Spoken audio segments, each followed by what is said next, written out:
going. How's it going, guys? Welcome to After Hours, where we already drank quite a bit and we're starting a podcast now. In case you didn't know what the name of the podcast is, it's After Hours. After when? Hours. Just kidding. Exactly. After where? Hours. After how? Hours. Makes no sense. Hey guys, how's it going? We are here with some of my favorite people in the world. We're here with Derrick, who's walking away, and then we're also here with Steven, who was my roommate. Who's Steven? Darren would ask. This is Steven. No, my question. No, my question has always been, what the fuck is a Steven? What's a Steven? Apparently, I'm a Steven. That's a Steven. But in the damn wild. Just you know, he actually pointed at me, so there you go. Some context right there. But yeah, so we are here with another episode of After Hours, doing our thing. Try not to make it too close to the Bros and Brews thing, because I hear Derrick talk about it all the time when I was on his podcast. And just to bring that into context, Derrick is here as well.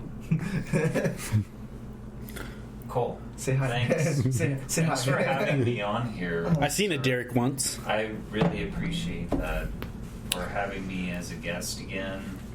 So, as the one of the creators of Bros and Brews, what do you think about the beer that we got? The beer. The beer. I mean, to be honest, That was all the alcohols we purchased for here. Well, Yeah. I have zero complaints. It's such like a bougie, bourgeois, how dare you? home style. The Bearded Iris Brewing, you know, the 6% ABV, 16 ounce, like, you know, it's a solid, you know, minimalistic design as far as the graphics goes, but That is fair. The flavor really provides All it needs to say. more than meets the eye as far as your taste buds go. That's fair. It's good. I like it. It's like basically like a black and gold, Sure. like That's- the sake. Yeah, to be honest, that's what attracted me to the entire design was like, well, the entire beer was the design of it. Was like, it's simplistic, and I thought it would have been great. The only reason I decided, okay, we're gonna get this beer, was because the bartender Derrick was like, I've not tried that one yet. I'm like, all right, we're getting it. To be honest, I really love I really like art, and this like minimalistic design always attracts me. I don't know why. I like minimalistic designs. Like, if it's overdeveloped, like, over artistic, I'm just like, get it out of my sight. Like, minimalistic. Bother to look at the stats. So No, I didn't at all. I really we mentioned didn't. that Derrick was here. Did we mention that Steven was here? I saw Derrick. Well, once. yes, you did. Did we? Okay, Yeah. We had the whole we mentioned it, like, introduction. He is a special guest. He is, Yeah, he is the especial. Especial. Okay, God damn. all right. Hey. You got a sponsorship with the NFC now.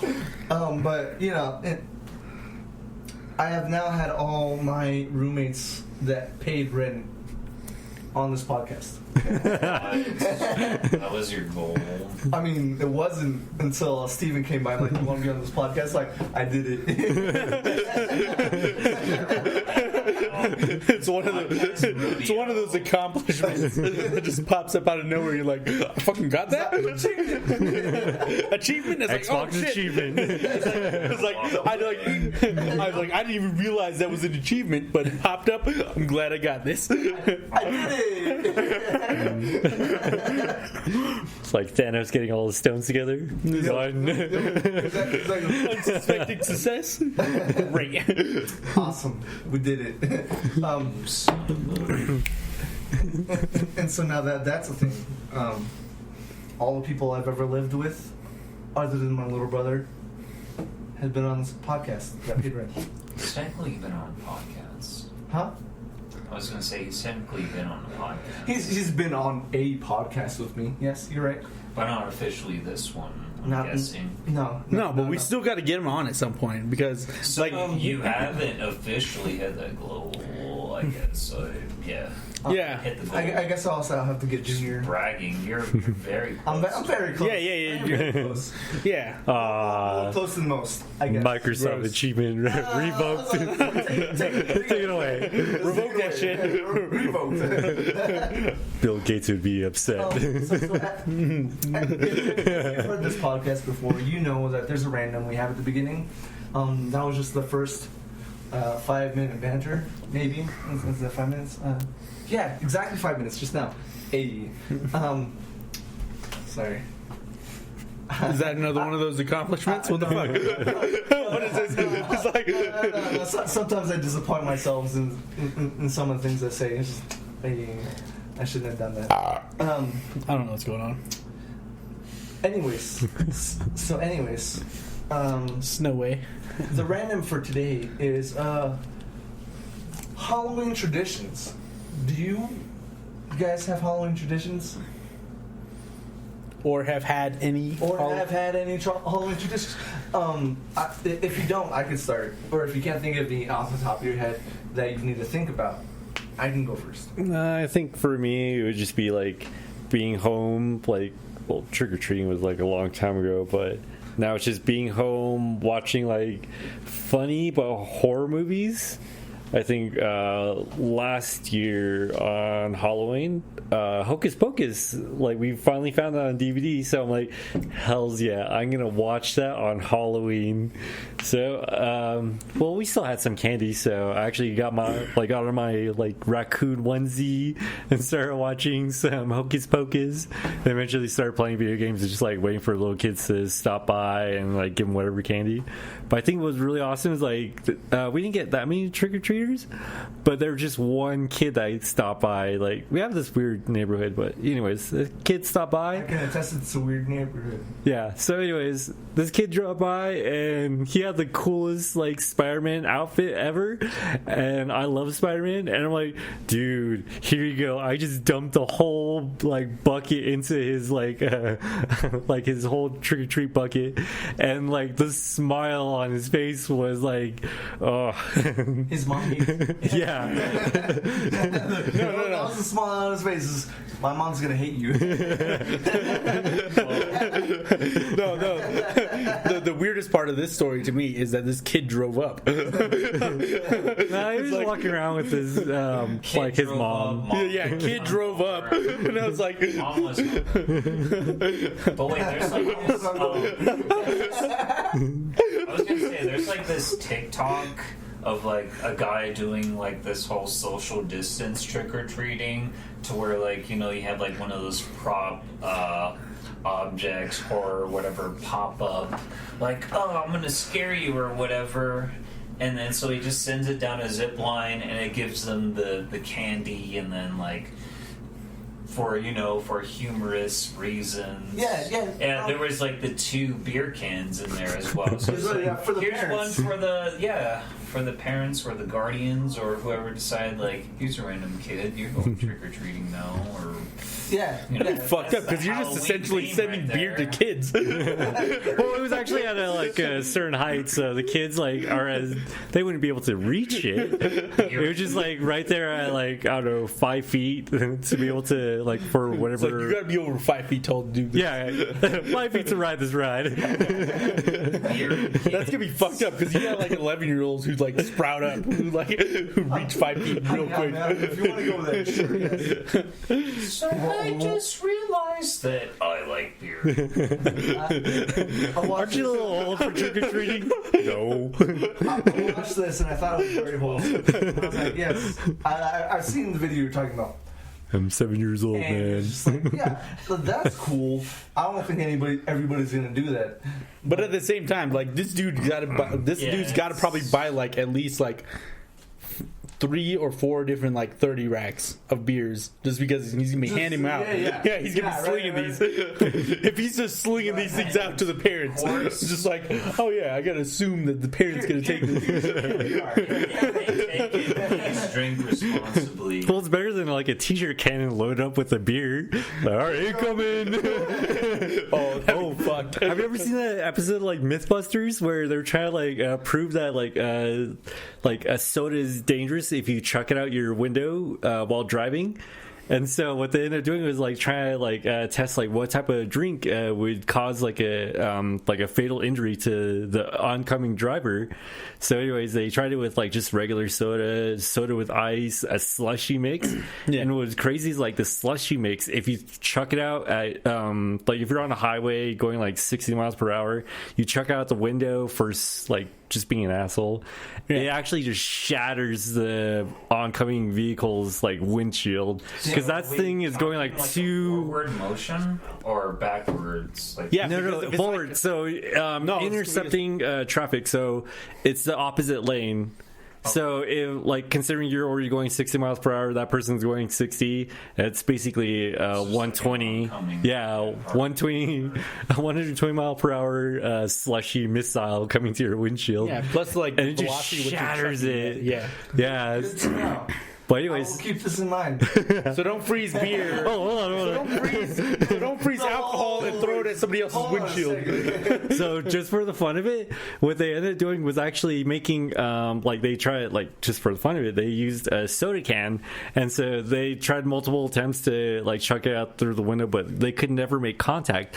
But what they realized is that when they chucked out the soda, like it actually just like pierces right through the windshield. And so what Jamie did is like that crazy madman, he actually made a cannon that actually like loads up with soda, and like it has like a big giant CO2 compressor at the very back of it. Yeah, to launch the fucking Yeah, thing. he just fucking launches it, and like they always had like that dummy, that crash dummy, Yeah. with those like shock stickers, and like whenever the shock stickers like Oh, I break, always and remember it with like the ballistic jelly. yeah. So, anyways, what was crazy is like he launched it dead on at like through the windshield and hit the like dummy right in the torso, and sure enough, like that, it actually caused a fatal injury. Like it tripped it, and it was like, wow, that person could have been dead.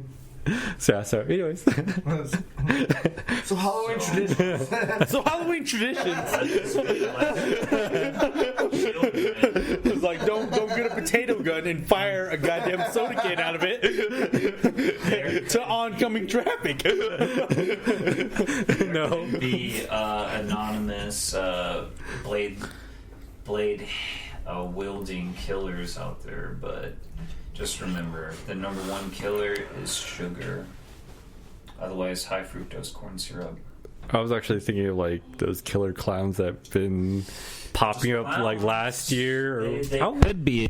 Wasn't that a part of like a movie promotion? Children. Where they would just like wander through the fucking. Let's remember cavities. Number one. So it was never confirmed that it was. I thought it was For like promotion. I thought it was confirmed that it was like a part of the It was always For a it. theory. Yeah, for it. It was always a theory I think that it it was was. like a trend. Yeah, I feel like it could have been something, but it just escalated into like a trend. Bombs, It is, but there's always that meme. It's like take me back to the 2016 days of where there was just Let's- clowns in my woods watching me. we should just rewind it. Do you honestly, personally want to be dressed as a clown out in public all the time? Just for horror shock value? It's a hard no. I mean John Wayne Gacy, Or better dude. yet, going out. Well, okay, we're excluding that. Go out blatantly into the forest. I'm just gonna keep walking until I come across like just some average human beings, especially during a pandemic right now. That would kind of fuck things up even further. Like, have we seen compilations about that? Like, All right, so people what's- going out? I'm going for a hike. There's some fucker over here holding some balloons, dressed up. The full comment. No, there's not. There isn't. I haven't Maybe seen that any. should. No. There You is. guys publish this. There is. information. There is like From an the actual pandemic? like no not maybe they're okay wearing a face so mask as well well. that's what I was gonna say, like during it wasn't a video during the pandemic, but there was definitely like a video of like some hikers that would literally went out into the middle of like the fucking mountains, went over one mountain in the middle of the mountains, and then they like ended up on the other side on a pathway, and they just literally saw a fucking clown that was holding some balloons that was just like And then they saw it in the distance, and they were like, "The fuck are you doing in the middle of the mountains?" That's a big nope. And it's like they never approached it, and they never like went toward it, but it was like they filmed it. It was like, yeah, we're at least like, I don't know, like they were really far into their hike, and they were like past one mountain, so they were like definitely 26 miles in, and they were just like, why the fuck is there a clown out here just holding there some was fucking actually balloons? someone that woke up that day. He's like, what am I going to do today? He's like, what am I going to do some today? errands. I should probably do some laundry. But when they started doing their laundry, that's when they saw their clown outfit, and they're like, I'm gonna go. that's what I'm going to do. I'm gonna go freak some motherfuckers out on their hike. Go have some sex, I guess. And you know what? That could be a thing that happened. Like literally, most of the times when I see a trail, there's a way to drive into to intersect that trail. So that's probably what the dude did. Like literally, probably dressed up as a fucking clown and drove out to this point, and then just like did the fucking weird thing.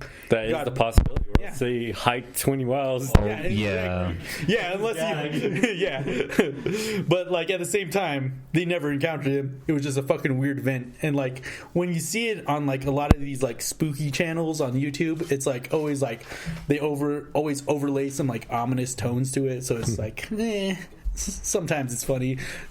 Sometimes it's creepy, but at the same time, dude was probably just pranking them. But I think nowadays, since like COVID, one of the scariest things that have been happening is like people have been like going on a gun buying like frenzy, like just buying up whatever they can. Like even ammo is like very scarce. Like it's really hard to find anything. But like when COVID like hit, everyone kept thinking like everyone's gonna be looting, everyone's gonna like they need something to protect themselves, and so gun stores, they sold out. Like they even had to like post videos like on Facebook like, we'll get our guns, like don't worry, like you have to do this and like don't worry about like all you Karens out there, like just because you want to see the manager doesn't mean you get to get your gun this very instant. Yeah, I've seen a video like that. Oh my god, yeah. So I think like nowadays, if you're trying to do the clown thing, it's like everyone's probably packing. It's like just be careful because you're about to prank somebody who's probably gonna pull out something on you. Guys, this is Frank's clothing. This is Frank's clown clothing supply store, and we're gonna be restocked here soon. But can you just keep your excitement to a minimum over here at Clowns? We'll keep going off on a tangent. Have you guys? No. Okay. This is the last thing I gotta bring up. Have you guys ever seen those weird like those clown videos of like people like doing like weird clown shit in like parks and stuff? I thought I brought up the clown stuff. You did, But he keeps going on. You did. Me and Mike have probably a clown fetish. No, That's like probably Why? you antagonize it by saying that there's nobody that did this stupid clown thing. I'm like, there is a person that did this stupid clown thing. That's not what I That said. you have a clown fetish, then. I mean, I'll be okay to admit that. I get clown I'm fetishes. into clowns. You do realize that's a real fetish, right? Yeah. Or better yet, I forget what it's called. Why don't you just double down and add it in the furry aspect then? I forget what it's called, but there is a clown fetish. It's hilarious. Wait, there's an actual It works. Fetish for clown? For clown furries? I know. I mean, no, I didn't say that. If there's a will, there's a way. Yeah, I mean, we could go down this path. We can do this. So, traditions. Clown furries. I'm just kidding. Right, okay. That's all. Yeah, it really is. Did we even talk about a tradition? I spoke about mine, about like that trick or treating. I know we talked about your shit. Trick or treating, and it's sexualized now. Dude, Why would you do that? Hey man, honestly, trick or treat. What do you really have to go off of that? you know, fuckers, we're moving on. This is why it's hard to have Derrick on here, because he jokes about stuff, and then I'm like, oh, you know what? Trick or treat. We are moving on. Stay away from the clown. We're starting with movies in terms of Halloween. I saw a movie once.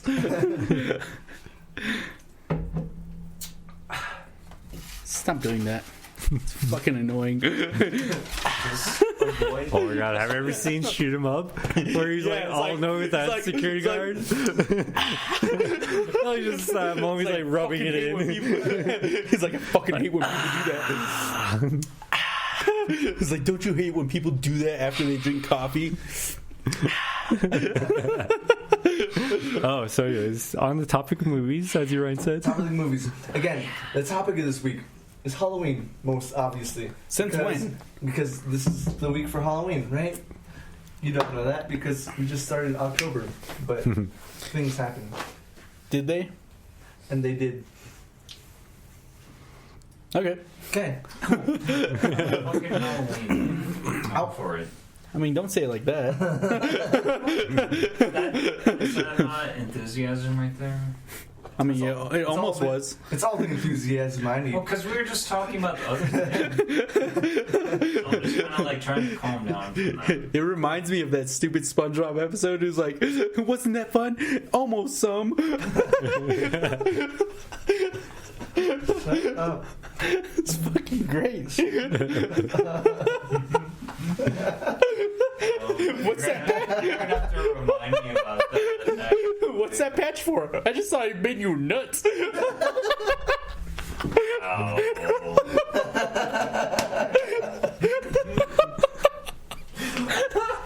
Why would you make me actually laugh on this podcast? What's wrong with you?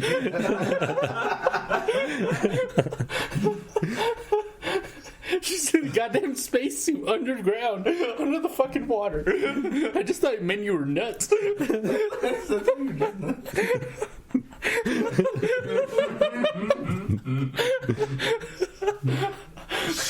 Stop it. Oh my gosh. Okay, so I'm bringing up Adam Sandler, the movies, right? All the movies they've had. Okay. None of them Halloween. Amazingly. I mean, well, one was Thanksgiving, I guess. Ish. gosh. But they also had a new animated movie that I just saw today, actually, and I thought it was fucking great. Wednesday Addams, always been a crush of mine. That's all I have to say. Is that all I have to say? No. That's all I have to say. I apologize. Do you like occasionally look up like lewd cosplay of Wednesday Addams? We're not talking about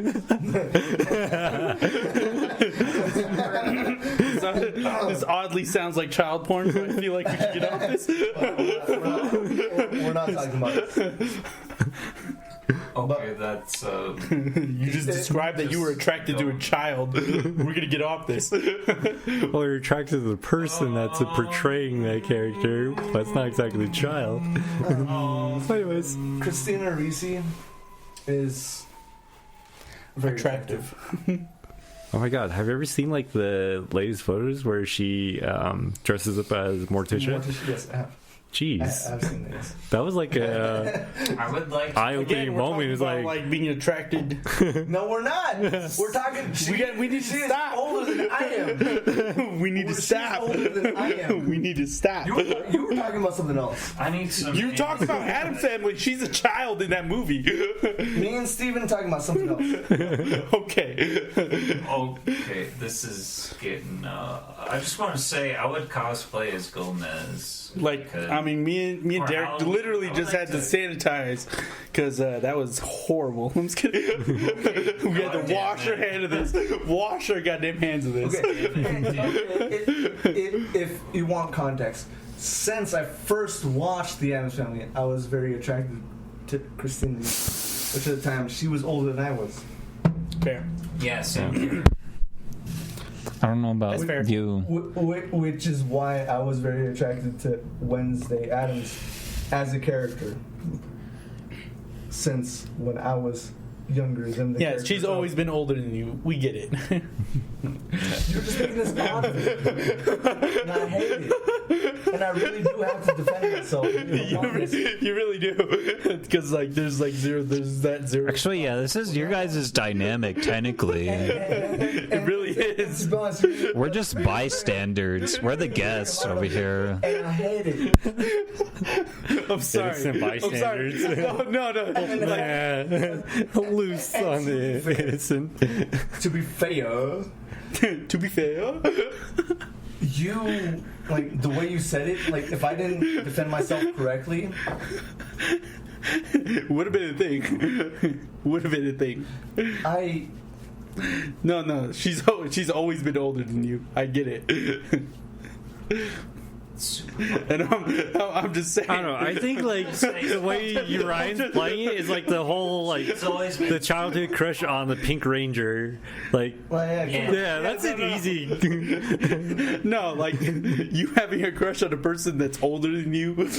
Obviously, that's an okay. Well, thing. obviously, like, But, a couple of us have seen like the Power Ranger movie when we saw the Pink Ranger. Like, whoa, hold on. No. Okay, so what Like she I was did. at that point, like she definitely was a lot older than most like kids that watched Power Ranger, but we still grew up to that same like mentality. Like, man, Pink Ranger, jeez. No, okay. I think you're kind of touching on the idea, but like the stupid thing that I did was like, hey, she's a child in that movie, and you're saying you're attracted to her. Obviously, that's a problem. But she's always been older than Urian. Yeah. So it's a stupid play on scenario in today's world. Yeah. Not in the context in which he's talking about it, where it's like he was attracted to her always from the fucking funny start, when you- which is weird because like she's always been older than he is. Yeah. And it's like, and I just made a stupid play on the thing like, hey, you're attracted to a child. Darren, you get it. Let's move to the next fucking movie. I'm done. Whoever's movie, I don't care. somebody get us off this topic. Somebody pick a movie. I nominate Steve. All right. Who the fuck's Steve? Shut up. I thought his name was Steven. Who the fuck is that? All right. So, anyways, I thought it was actually really interesting. Like, most recently, what my friend and I, we've actually been like really into like trying to go out to the movies. Like, she's actually one of my coworkers. And lately, one movie that she suggested was, for like Heritage Month or Mexican Heritage Month, was Pan's Labyrinth.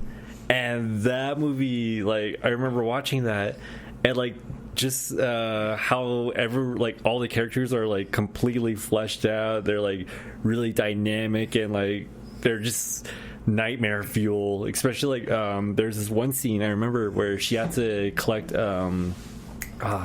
she had to go through the door and she had to use like a chalk to open up the door, and in there she was supposed to I think she was supposed to get a key or something. It's been a while since I've seen that movie, but the thing is what they told her specifically is do not eat any of the food on the table, and they warned her like if you eat anything you're gonna be stuck there or you're gonna be like trapped there.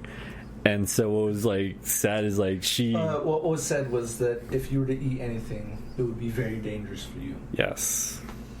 I don't remember that movie a whole lot. Oh my god, you definitely. To be honest, I've seen it twice. I don't remember it at all, and I think it's literally like something I blocked out of my mind. It's the scene with the thing that puts the eyes in his hand. That doesn't. Pan's Labyrinth? No, that's Pan's Labyrinth. No, that doesn't. I barely. Yeah. Yeah, like I've seen it twice. I'm pretty sure it's something I blocked out of my mind. I've seen it at least like 15 times. It was like a little girl I remember this escaping movie like some front to sort back. of war, right? Yeah, it was in the middle of a war. Yes. Yeah, okay, yeah, I barely remember that. It's such a magnificent Oh. movie. Guillermo del Toro does it right. So like, you can see a lot of like Hellboy like atmosphere in it. It's like Yeah. I think Guillermo del Toro is like one of my top 5 favorite storytellers in movies. Yeah, but- Sexy man. Like Hideo Kojima. Oh, hold on. Easy there. Hey, get a little hot here. It's like, why you bring up this man? Pan's Labyrinth. Which one of those men? Fucking great movie. Pan's Labyrinth #2 with Hideo Kojima as an associate director. No. Pan's Labyrinth, fucking great movie. No, you're Pan's still Labyrinth #2. like you're shitting on what the hell? Quentin Tarantino at that point. Is this like What? No one's sitting on Quentin Tarantino. no? Like if you're putting like Hey, he can wait on his hard R's right now, man. you know. No one's sitting on anybody here. All right, if we're like on the topic of like mobster criminal, it has to be Reservoir Dogs for that. Like, if you want to bring up Quentin Tarantino. Tarantino. Oh, Mr. Pink. wait, getting back to the whole like Halloween theme. Horror right now. But we're talking about Halloween themed. So, anyways, there's just that one scene where like she was supposed to not eat any of the food on the table, but sadly she does, and like she wakens up that little. You know the whole most hilarious thing about that point is she chose a grape to die over. She chose a grape. There's like a full on There like. was so much more she could have chose. There was so many better things she could have chose to die over. She chose the fucking like one of the fairies died. There was like 3 fairies, right? Yeah, they were like trying to drag her away, like, yo, Like, hey, stop. Don't do it. And she's like, no, fuck off. Like, I'm hungry, bitch. Yeah, I'm closing my ears because I've never seen the film and it's You've never seen Oh. what? Didn't you bring it up? Pan's What? Labyrinth in its entirety.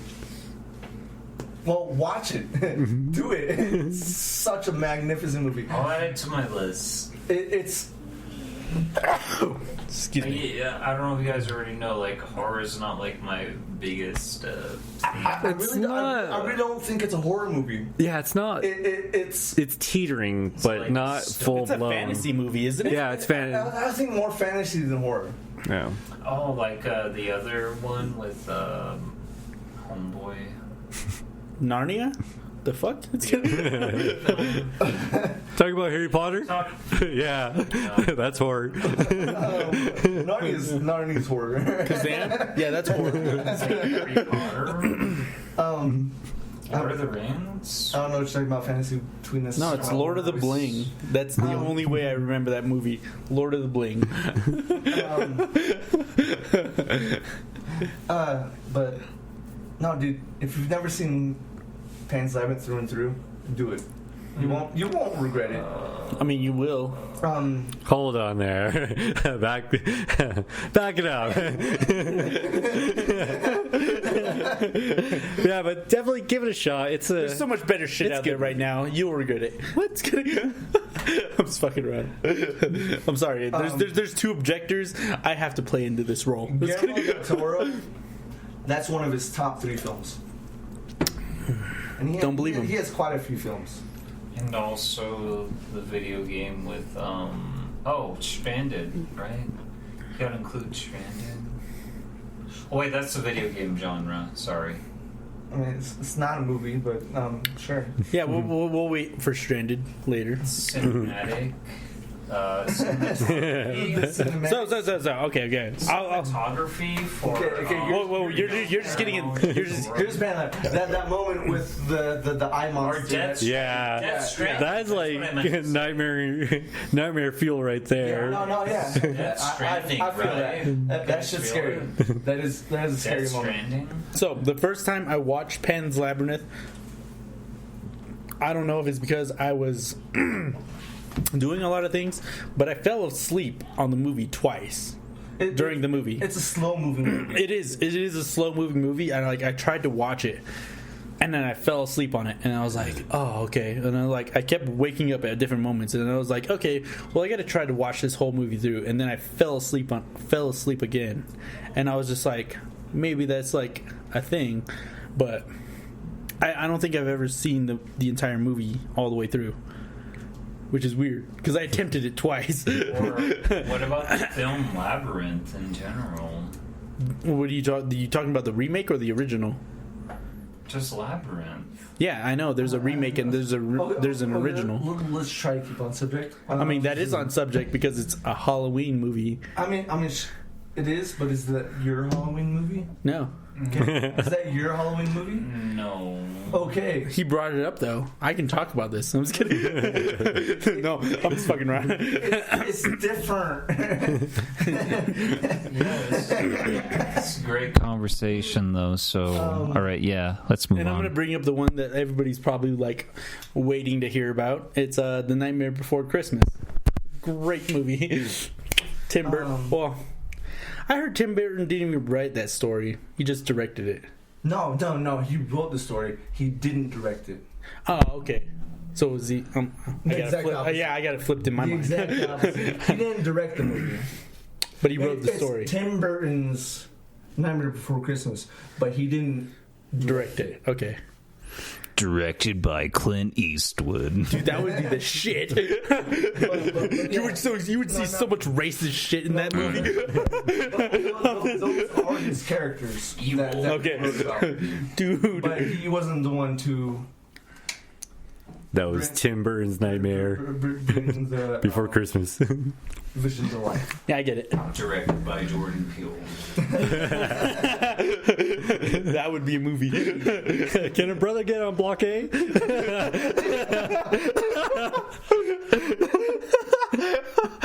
the fuck? Oh god. But yeah, no, The Nightmare Before Christmas, classic staple. Yeah. I think, always watch it every year. I think the most satisfying thing ever. So wait, who's that's yours? That's his. That was mine. I let him take it. Oh, yeah, because but it's, that's just a. I kind of forgot. To be honest, like we've been on movies for a while.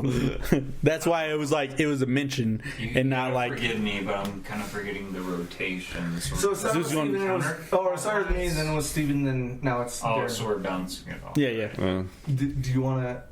Have to go through the movie so that you can make fun of me again? No, we can. I mean, we can all make fun of you again.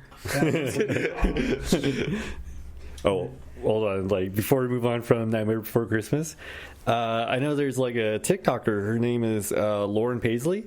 And one of the things she does is like in the garage, the stairway of her garage, like near her place. Yeah. What she loves to do is she actually loves to sing Disney music or Disney songs in the stairwell.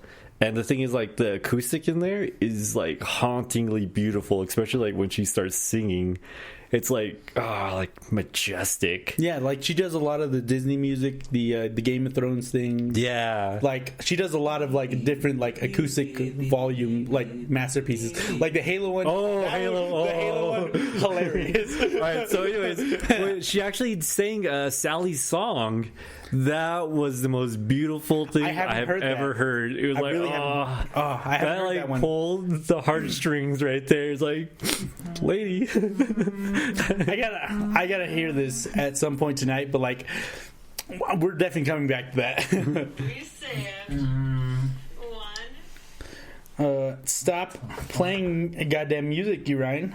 Pins on Apologies. Like, you guys are talking about TikTok, and I have nothing to contribute to that. He brought it. Oh, so anytime that you don't have something, you got to go to your phone and just ignore all of us. If there's nothing for me, I'm sorry, but like, is that the thing? Is that like if we don't care about what you're saying, that we should just go to our phone and do our own thing? That's totally different from what I just said. No, but is that what we should do? Is that if we don't give a shit about what you're saying, we should just go to our phone and start doing our own thing? No. What I said and what you're saying. Yeah. You said you said that we were talking about something and you were like, "Oh, I have nothing to contribute, so I'm just gonna go on my phone." Nothing to connect to that moment. Okay, cool. So if we don't connect, do we just go to our phones? I mean, you can. We shouldn't do that ever. I'm joking with you. You're looking at me way too seriously. I'm just trying to give you shit. I know. Is there like some sexual tension I'm missing here? Whoa. Is scared Potter? Is there sexual tension? Derek, what's the movie you chose? You already mentioned it. We're going on the TV right now. It's supposed to be you. No, because you mentioned Night Before Christmas. What movie did you mention? Oh yeah, so we did the whole like rubber banding. We're zigzagging. So for my movie, I picked Rob Zombie's remake of House of a Thousand Corpses. If that was a remake, is that a remake? No, Yes. original? No, that is a It's remake. an original. No, that's a No, remake. House of a Thousand Corpses is not a remake. It is. Is it? Yes. I don't think it is. I don't think it is. The remake that he would have done is like Halloween. Because I was I'm based looking off this the. up right now. I thought it was based off like Firefly or Housefly or whatever. Yeah, it was series. like I remember like reading that it was a remake of a different movie. Like House of a Thousand. Yeah, House of a Thousand Corpses, not the Devil's Rejects. It's like a Housefly. The Devil's Reject was a continuation of a different movie. that's a. whatever. But And the then House of a Thousand Corpses was supposed to be a remake Of of what a movie? of a different movie. I don't remember what it was, but it was like It was like it was like a novelization. Yeah. it was supposed to be like. Because he didn't, I don't think he ever like really came up with his own Whatever. ideas. He just had, inspiration for it. He had, So or maybe it was like a TV show or something, but Yeah. he had an inspiration behind it. But that was my theme for the movie. But that was a- I've never seen a Rob Zombie film to date up until I saw House of a Thousand Corpses. I think it would have been like a inspiration from like Texas Chainsaw yeah, Massacre, I think that's what or it like was. Like an inspiration from other that. like cannibalistic or like old horror movies. Or Yeah, the it had. times. If you have a theme, It would literally have to be like a combination between like Texas Chainsaw Massacres and The Hills Have Eyes. Oh, well, Like, I Hills think- Have Eyes is more recent. Not I feel really. like it's the original, after House of a Thousand Corpses. the original The Hills Have Eyes. Oh wait, yeah, you're going. Yeah, you're there's going like, there. Those are Yeah. like I think that's where he drew a lot of inspiration for A House of a Thousand Corpses. All it says is that it was inspired by those, but it wasn't a remake. Yeah. I feel like well, that's what I mean. I could see it being inspired, but I wouldn't ever say it was a remake. Yeah. I might have missed. Like there was never been. an original inspired film, more or less. Yeah. Well, that's my movie of the choice. I've never seen Great movie. House It is. of a Thousand Corpses. Very dark. especially at like Very, Yeah. But not in a bad way. Yeah, It's no. just we're on Halloween, my guy. It's a fucking great choice. Yeah. I was a dragon for a second. Well, I was going to say that I just like the fact that Rainn Wilson was in that film as well. he was. We're just like, we're just having fun over here. Our vehicle, like everybody's seen this film, right? Yes. This one time, Yeah. Yeah. I've seen it once, but it was just like, Actually, on the 4th, 5th of October, it's going to be on Netflix. It's going to be on Netflix for like the month of October. oh my god, coming soon. Like, And I'm actually super Don't excited. say it like that, Derek. I'm really excited. How dare you? I'm not But- very excited about it, like, everybody likes to dink it With Mike. Dink it with Mike. Oh, god damn it. We haven't done that in a while. I'm gonna be dinking it with you on Whoa. The fifth. That. Don't say it like that. Don't sexualize dink it. I would just think about it, alright? Just dink about it. Think about it. Hey. Oh, god damn it. This is gonna become a thing. It's That's gonna fucking hilarious. suck. Throw that on a t-shirt. This is Throw horrible. that on a t-shirt. But House of a Thousand Corpses. Yeah. So Rainn Wilson, I was so the fucking like beginning of the film, like these dudes are just so helpless, like, oh shit, like our ride broke down, homeboy's gonna fix it. It just reminded me of like Harold and Kumar, like low key, like with fucking homeboy. You're just like, wait, you guys are gonna have sex with my girlfriend? Well, you guys want to do a foursome at this point? But low-key, I was just thinking about that throughout watching the film. But I was like, so why are these like male like protagonists at the beginning of the film. They're just kind of like completely helpless. They're all killed off. Fucking Rob Zombie's wife was like obviously like the pivotal point of it all, as far as like, we're gonna lure you in. Then there's the mom and everybody else in the house, but then after a while everybody else gets killed off. But I don't know, like I figure like it wasn't like necessarily like an intriguing story for me personally. Like it was entertaining, but it wasn't really that good of a film. Like I would rather watch just, I don't know, like Get Out or whatever, like more modernized films. Like it just didn't hook me in, like honestly. But just the gore factor is what kept me just interested the whole time. I feel like with the majority of but I haven't seen The Devil's Rejects yet, so don't. Oh god damn it! I haven't seen like, The Devil's Rejects. 1 or 2, like either one. What? There was a second one. Well, the sequel after House of a Thousand Corpses. So I haven't seen it. Either way, I'm agreeing with you, Derrick, that there's a point where there's a gore aspect to a film. It was sexually attracts you. So I got violent. No, what? I got a real question. And then how do you think this movie helps women's issues? I'm just kidding. No. With my eye holes. I'm just do you think it helps or like it detracts from it? Do you see what I do with every fucking episode? God. I mean, to be honest, Are you being serious? Or? I'm not, but like. But like it's like satire. just to like think about it for like a second is like hilarious. We are moving We gotta move on. We gotta move on at some point. That's what I learned from House of Thousand Corpses. He's got a great wife. we are moving on to TV shows. And in terms of TV shows, Steven, you're the only sober person, and it's funny just to see you like cringe at some of these statements. I've only seen you cringe at any of your statements. Yeah, because I bring up some really stupid shit. Cringe at any of your statements. That's what I do. I bring the real content. Like I bring the real statements to this. I've never seen that video of like Markiplier when he's like on set, like getting mic'd up and all that. It's just the most and he's like, "How look at that microphone?" And someone like just dips it right into his mouth. Oh god! That like almost happened to me. Like, oh, hold on, the mic almost went there.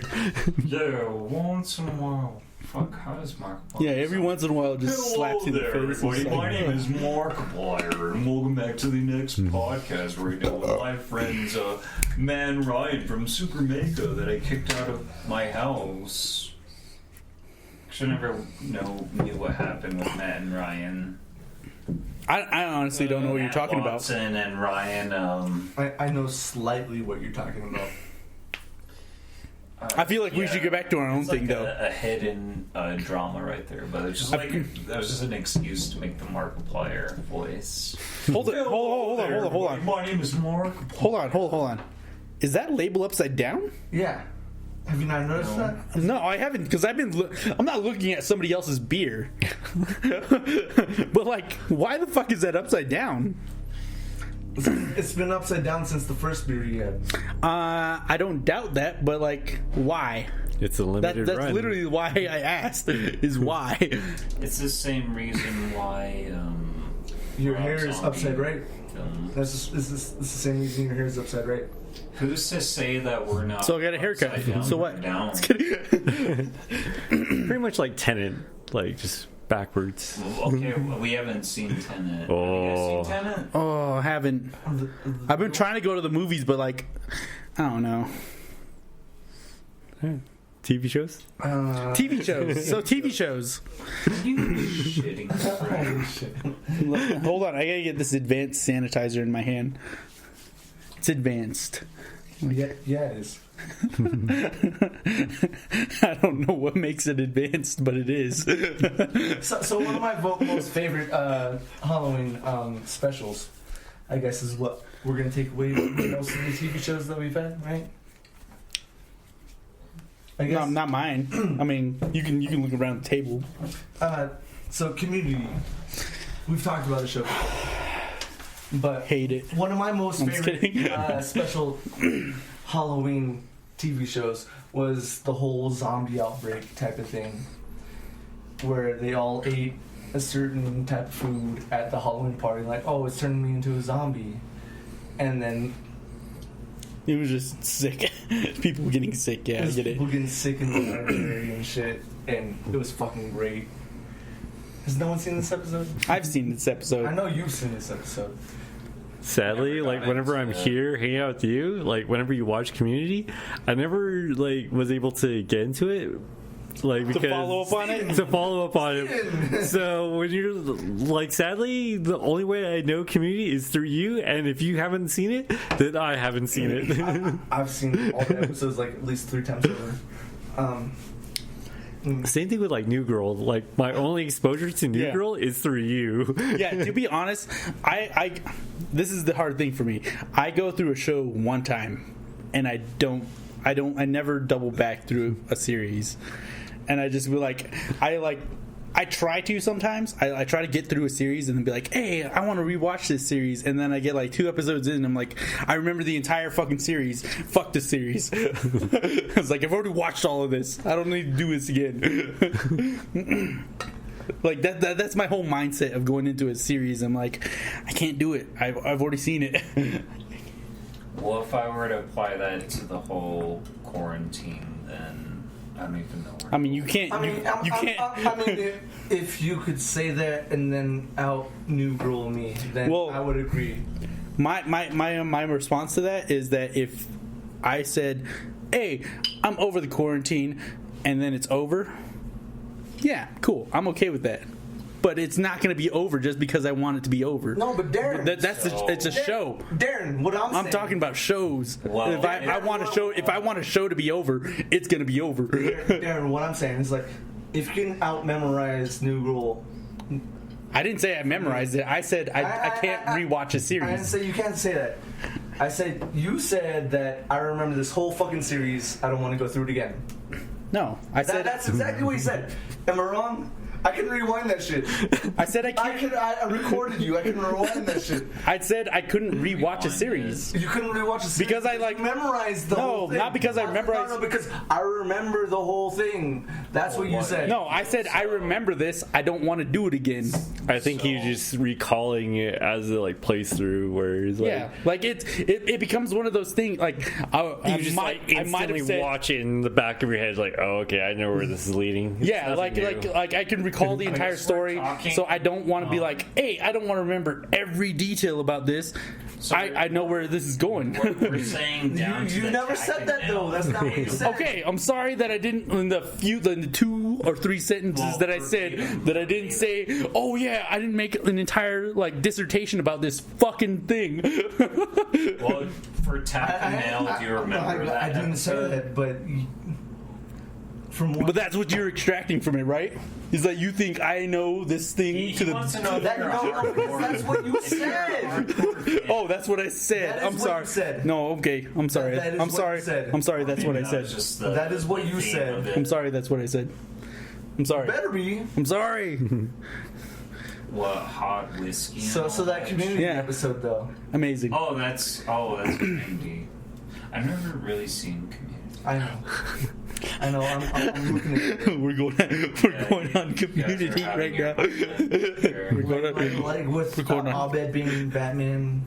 I think I And then understand Troy- now. These two definitely like Troy was really- Batman. Troy being Ripley being It's in that more of whole a sparring thing. between these two over here. Is it? Sometimes. I'm gonna call him out for what he says. He's gonna call me out for what I say. Obviously. Yeah, it's a good dynamic. Not because I have to be more on the defensive because he's gonna call me out for shit like being a pervert.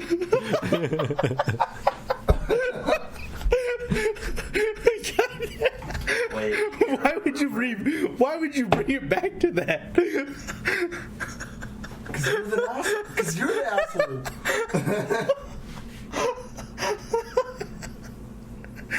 Why would you bring it back to that? Because you're the asshole. Okay. I'm sorry.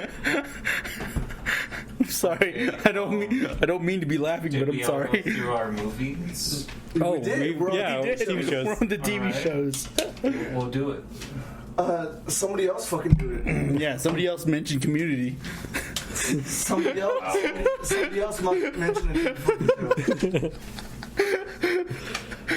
Okay, so then I think working off of the whole like Halloween specials, like Don't go with Community.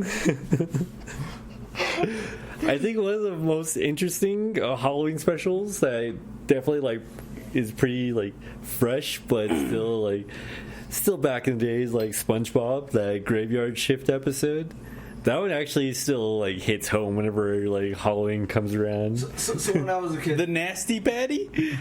No. What? When- The Graveyard Shift, where they finally okay, open yeah. up 24 hours Yeah. and everyone's. Hashling and Slasher. The Hashling Slasher. Yes. What are you talking about? I can't even remember that. No, I do remember that. I just thought he was talking about like when the fucking the health inspector came around. No.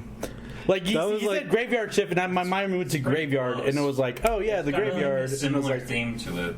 But Yeah. but there's that point where Sponge was like, I gotta take this trash out. And he's like, he's like throws it in the trash. And like, I burned my finger at night.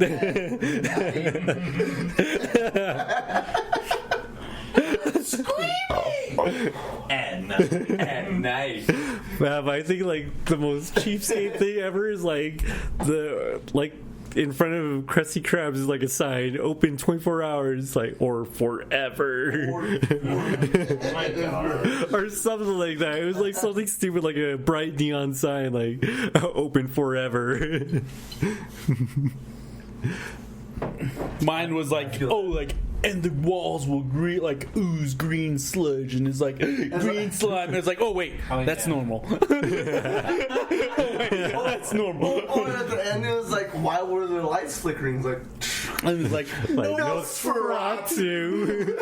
God damn it. Click, click. Well, that always like comes back to me, like even now, like even if I'm like not even during Halloween time, like if I'm actually working like graveyard at work or like some odd job, and it's like I'm the only one there. It's like, okay, like this is that time, like that creepy part of the night where it's like you're the only one alone, and no one's not gonna believe shit if you tell them like a horror story. It's like, yo, last night was messed up. Like, what happened? The Hashling Slasher. Like, okay, you're on something. It's like, we need to take you. It's like, we need to take you. We need you to take a drug test right now because you might be seeing some shit. Derrick, you got a TV show? Oh, I'm actually practically done with my Graveyard Shift episode of SpongeBob. Oh, was that the motion right there? Well, no, yeah, so. Okay, He said his. I'll do it then. All right. Gross. So, Don't say do it. Wow. Yeah. You're really Everybody's on this Such a- stupid sexual thing right now. Just don't say sexual shit. It's not even sexual.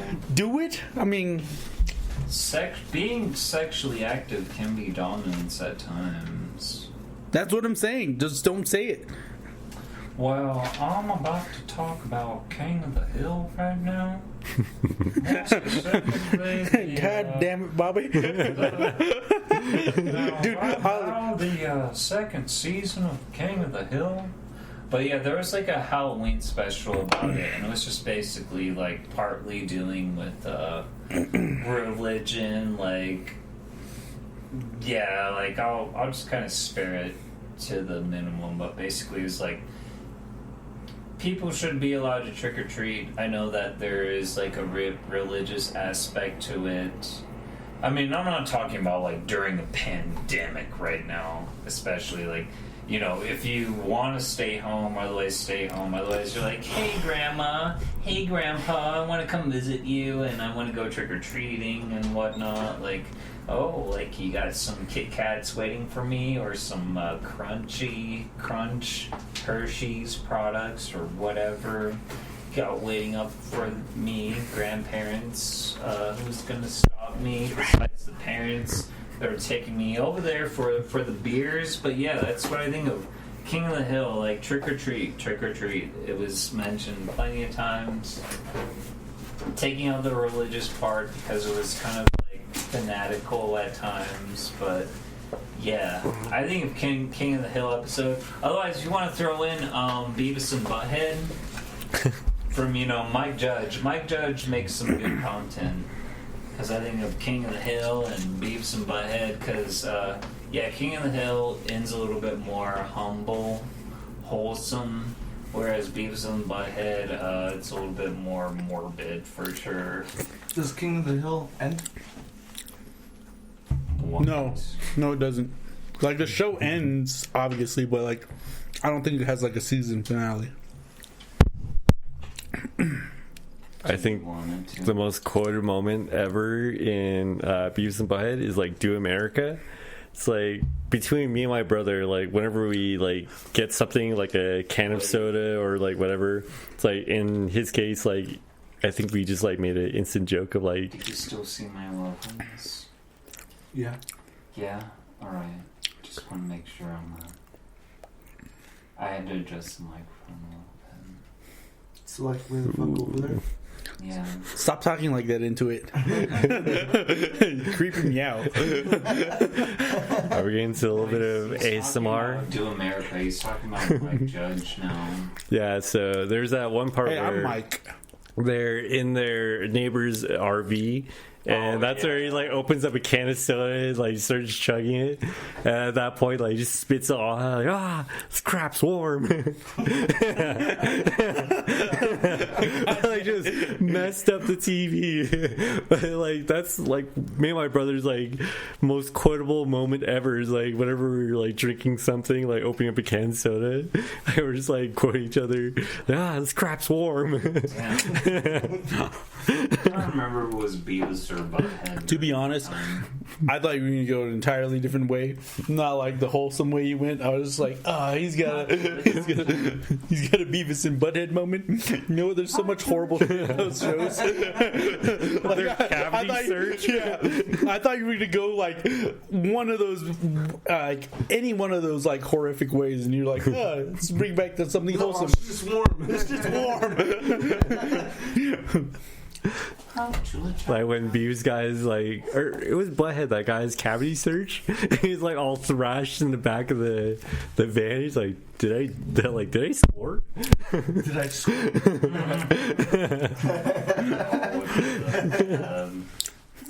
Gosh. Anyway, that's what I think of for the Halloween special. It's usually just Mike Judge because I can think of King of the Hill or Beavis and Butthead. Heck yeah, dude. Great episodes. If you guys ever want to check those out.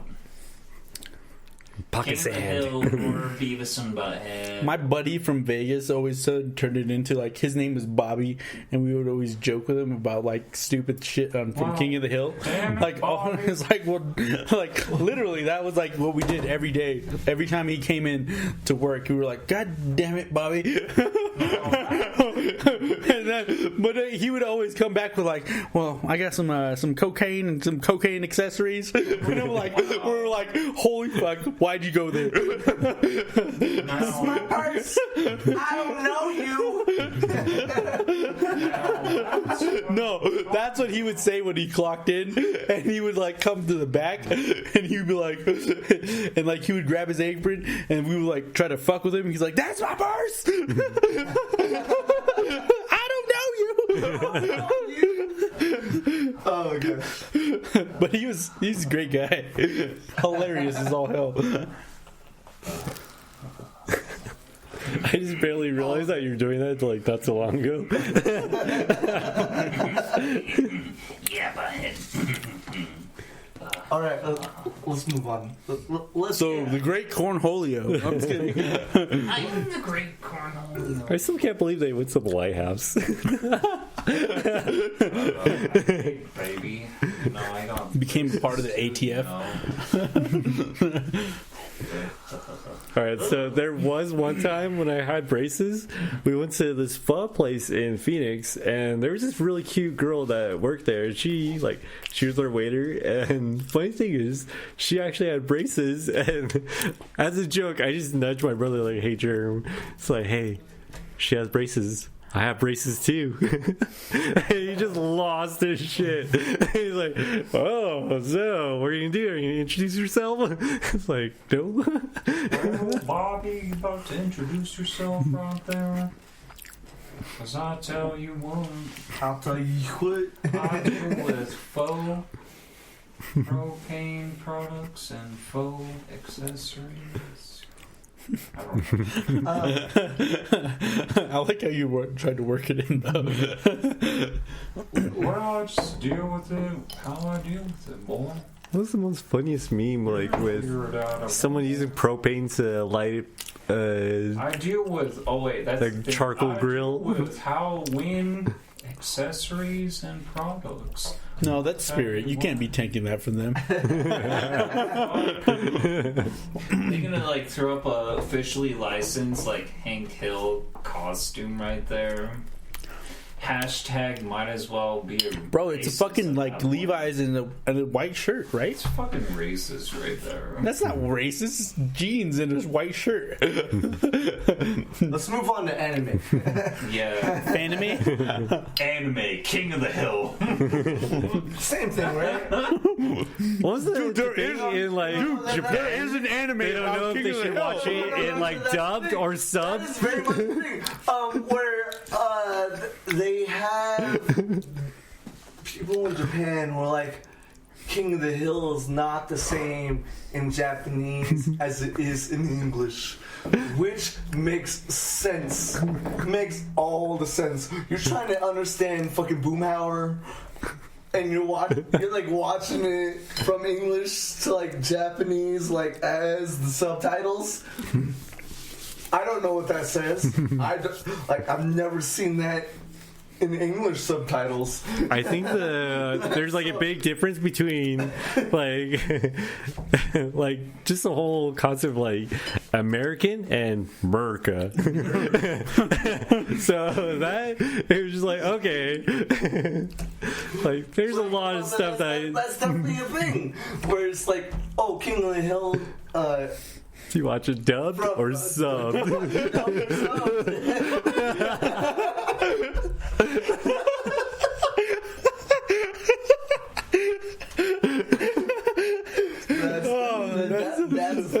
That's the best. That's definitely a thing. But we're not talking about that. To have it dubbed. I want to see this. All right, leading into anime. Do you want to start us To off? take us into anime. King of the Hill. What a transition. Just rounding all the corners. So we've talked about this anime beforehand. Yeah, King of the Hill is amazing. Soul Eater. One of Darren's most favorite animes. Yeah. And it is a great fucking anime. I slightly remember the ending, but I remember a lot of the middle. I remember a lot of the end. Like the Excalibur, hilarious. Yeah, he's a pretty funny guy. He's pretty funny. I don't know if any of you guys have seen Soul Eater at all. Nah.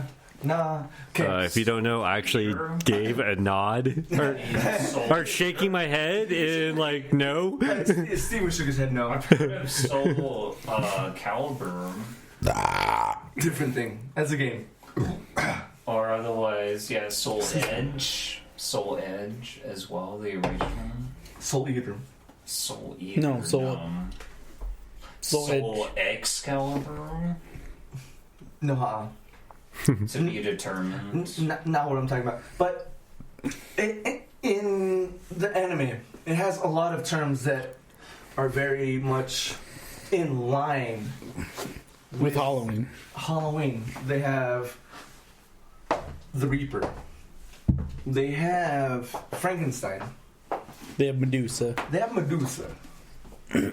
and all in all, it's a fucking great anime that should be watched any time of the year. Yeah. You know, that can be watched any time of the year. Yeah, takes a lot of lore out of like a lot of Western and European culture and just combines them all together, and then it becomes like an anime of like mishmash proportions where it's just like, cool. Like they develop a story to meld all these things together. It's just great. It's just great. It works as an entire series, like, and when it ends, it's just. It's interesting because like the way it ends is amazing because it ties together like all three like different cultural divides into one story. Heck yeah. I have no clue how it's gonna sound. Stop doing that slowly. Yeah. That's my Halloween. Doing it slowly Take takes from more an time. anime. Stop doing it slowly. Just do it. Oh, if you guys don't know, all that cracking, popping, that's actually Derrick trying to open up a new case of beer. Stop doing it slowly. It takes up more time. Some visuals translated to audio. Separate in the background. Just fucking do it. I hear it from Darren's. Mic. Doesn't matter. Just do it fast. Don't do it slow. Okay. Hard and fast. Up. No, I'm just kidding. Getting revibes to the podcast that I usually do. No. Whoa, you hey, don't what? use these type of mics, so they could probably hear you opening it from Darren's mic, but probably not yours. It just Yeah, mine is reminded me probably of picking Mitch it up. Hedberg when he was doing his audio comedy special. And he's like, what I'm going to do is actually describe like visuals. Like, hey, yo, that guy with the shirt. Hey, you have a cool shirt. Oh, that guy's shooting some gun. Like, the people listening to this are not going to get their full experience.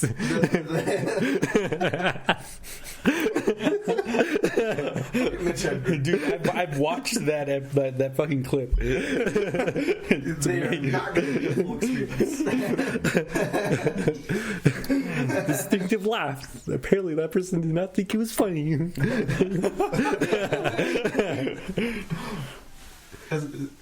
Fucking Mitch Hedberg. He's great. So we're doing the anime. Yeah. I just Amine. I just my M&A. It's one of you threes. I don't care who. I really don't. Anime. No, Amine. Darren, just go. Amine. Manga. Oh, what's wrong with you guys? Manga. Amine. No hentai. Don't look at me like that. Samuel L. Jackson. God damn it. I watch anime. Hentai too. God damn it. This is a cultured man. We don't need this right now. The Boondocks. God damn it. Now I'm a pimp named Slipback. Alright, I'll just leave it to mine. That's a fucking no. That's a joke that can only be told by a certain ethnic group, and it's like, you know what? To be no, it can't be because like literally that's the entire joke. Is like a pimp named Slipback. Oh yeah, that can only be done by these people because that's their joke. It's literally been. What the hell? Who the fuck did it first? I don't even think Eddie Murphy did it first. Forrest Whitaker. God damn, you just don't put it on that man. How dare you? I can imagine Forrest Whitaker. I can imagine Forrest Whitaker be like a pimp named Slickback. It's fucking destroy the Death Star. A Slipback. A pimp named Slickback. Here's how to destroy the Death Star. Slipback. Was born on a tattoo. God. Whose turn is it with the anime? Okay, it was originally my name, but I made that stupid joke, so you can cut out all that audio. Probably not. I guess we'll wait. Did you explain your anime segment? We have an anime segment. Oh, you I was the only one that had an anime segment. Yeah. He passed. So What? he passes. No, we didn't exactly pass. He just handed off to the three of us, and we're supposed to go on from there. Doing like a whole like. All right, fine. Okay, so for my anime special, well, obviously, like, this is kind of the most disturbing one that I can think of. Is like, there's just that one episode of Full Metal Alchemist that like bugs me so much. It can definitely bug a lot of people. Big Brother Edward.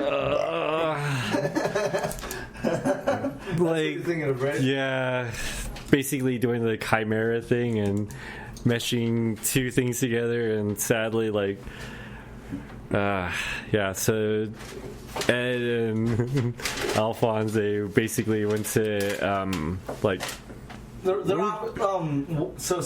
in terms of those episodes, he's talking about Full Metal Alchemist Brotherhood at this point, actually. yeah. And at this point, Edward and Al are researching into bioalchemy, and the person who is ahead in this field in terms of bioalchemy is this guy that they're going to, who has a daughter and a dog, and he's about to lose funding.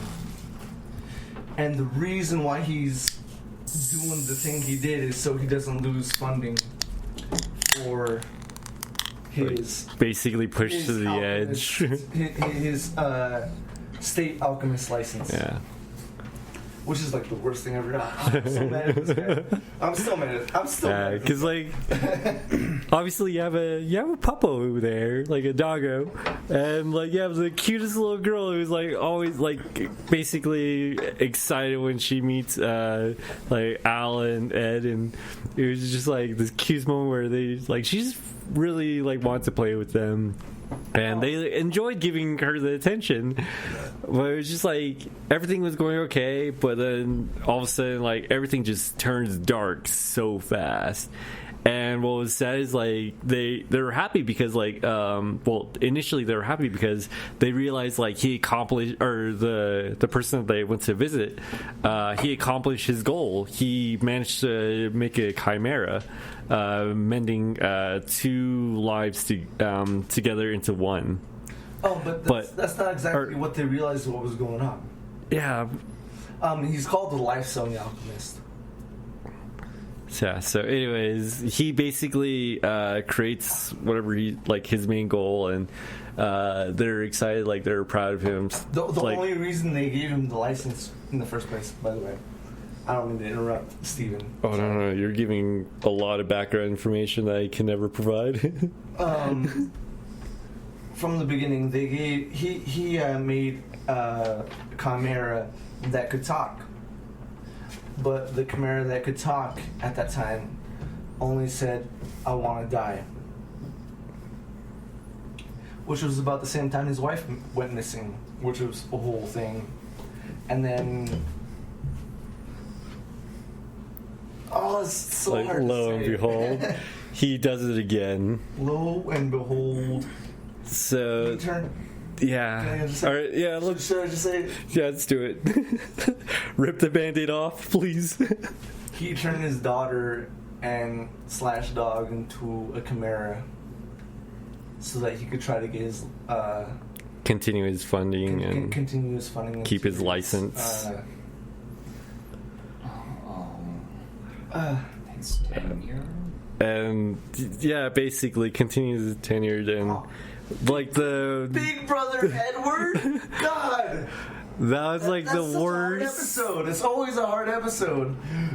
Like I've seen this series 5 times through.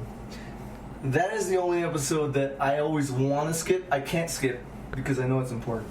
It's a thing. There's like, oh, fuck this Like shit. the biggest sacrifice you have to make, and sadly, like just to like for them to progress on to find like basically get their bodies back, and like like the whole concept of like Philosopher's Stone, yeah. And so, like, the worst thing out of that is just, like, seeing a dog with a wig. And that's the saddest thing ever is, like... And there's so many memes. So many pictures, like, scattered, like, shocking all over the internet. Where it's, like, it's that time of year, like... The big brother Edward. like, the most... It's so heartbreaking whenever you see someone, like, put like a wig on their dog, and it's like, what the fuck? Like, no. You monster. No. Like, no, like, obviously you and I are, like, sharing this, like, traumatized moment. I can't sit still. But the thing is, it's not us. It's just like a whole community of people that have watched like Full Metal Alchemist that can definitely sympathize with that moment where it's like, that motherfucker, he did it. He crossed that line. And he was the father, Yeah. which is like so much worse. So much worse. Anyways, Yeah. anybody else have an anime? Derrick, do you got an anime? No, like I saw how much like involved you guys were, and I was just like, don't make jokes. God. Gotta wipe some tears first. Yeah. I got a episode. It's not necessarily like Halloween themed, but I figured it was horror at the time. Horror, but the One Punch Man second season.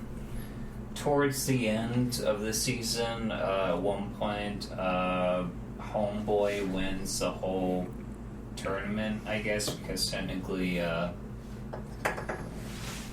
One Punch Man, Saitama, I guess he gets disqualified at one point, but then Homeboy wins the game. And then the huge, what?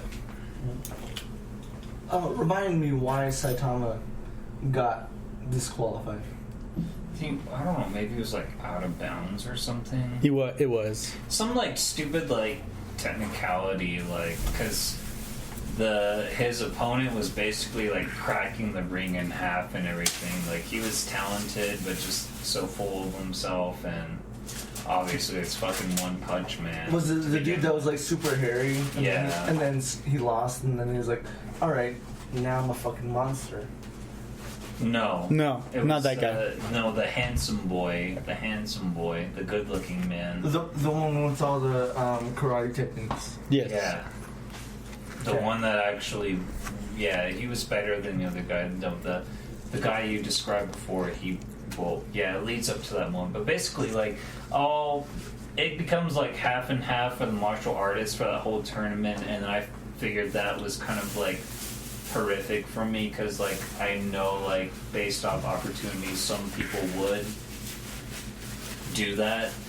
They would absorb the monster cells, just become stronger, and then even then, like, you have this whole archetype, whole structure to deal with regardless. Like, sure, you'll gain power, but there's always going to be somebody that's stronger than you that's going to command you. So regardless, like, you're giving up your whole Your freedom livelihood as a human being, and that's what Homeboy decided in the end. Like, he won the whole tournament, and he was like, I don't give a shit, like, about what you guys decide to do. Like, you guys already ate the monster cells. Like, I'm still going to be a human being. Like, I'm still who I am, and I can still build off of that rather than just cheat my way towards becoming stronger. And then in the end, he was bested, obviously, by the other guy that he kicked his ass from his human form, and he was just like, well, this is just how you have to deal with it. Like, this is the only way to win. Like, obviously you reached your potential at this point, but now I've vested you because I've absorbed these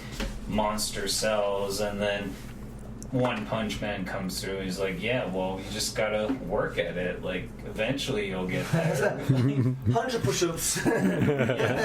All right. Do your runs. To explain this, your sit-ups. you got gamers, and then there's a bunch of hacks out there. So hackers give you some good old cheat codes, and then there's this one admin and he'll fuck you up if you take the hacks.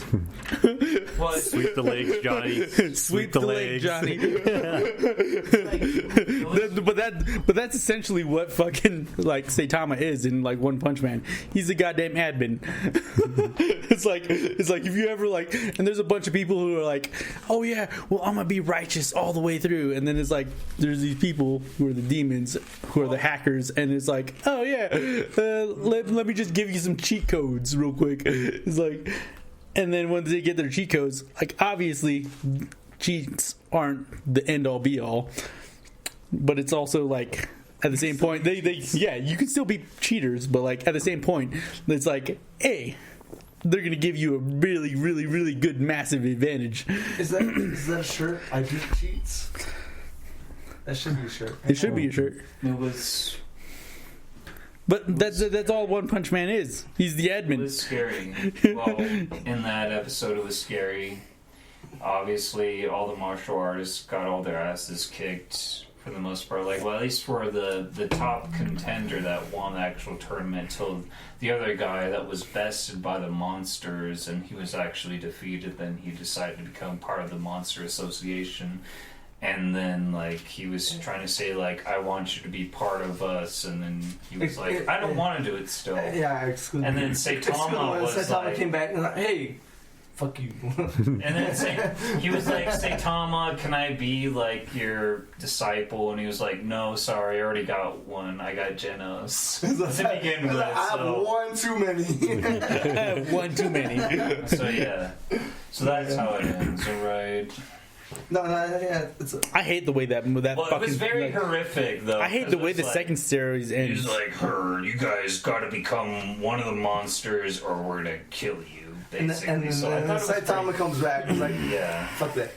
Like, sorry it took so Nah. long. You fought so good. Especially, like, the fucking, like, heroes that were actually competing in that tournament. Like, I gave them so much, like, kudos or whatever the outdated terms are for that. But they were like, don't worry, we're actually heroes here to protect you this time. We're not martial artists. We're actually here as heroes this time. And they're like, what the fuck are you guys doing here? Like, you're gonna fucking die. Yeah, and then Like, it became. don't worry, we're still here for you. Yeah, and then it became the entire thing where they're giving up their lives for it. That's Yeah. It's not that they're fighting for sport. They're fighting to protect people. Yeah, this time it was real, even though they were fucking just decimated at that point. But like it was a good representation of like human symbolism. Like if that were ever the case. What's the symbology behind it? Symbology. Symbology. I think the word you're looking for is symbolism. What's the symbology? I mean, I just had to say that. I'm sorry. It's fucking great. That was the most I ever felt like horror with it, but I only say it as well as because I've been keeping up with the manga lately. That's One I think Punch there Man. might be another volume due this coming week or maybe next week. But yeah, they took a hiatus for a moment. But yeah, they're pumping out. Well, I guess just episodes through the manga lately. Nice. You guys Like, are keeping up with that. I haven't. I have honestly have only like. There's only one anime I really try to like keep up with, as in terms as like mangas. My hero. No. Not at all. Not at all. Not at all.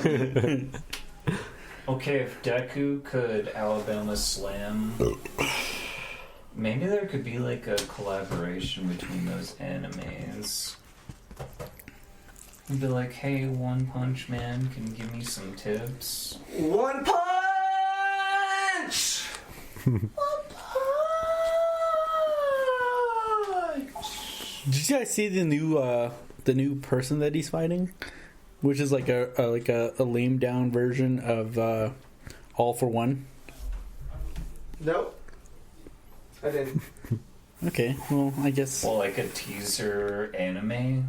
No, it's not. It's not a teaser. It's an episode where like literally he's basically all for one, but he doesn't have enough Does he watch My Hero Academia?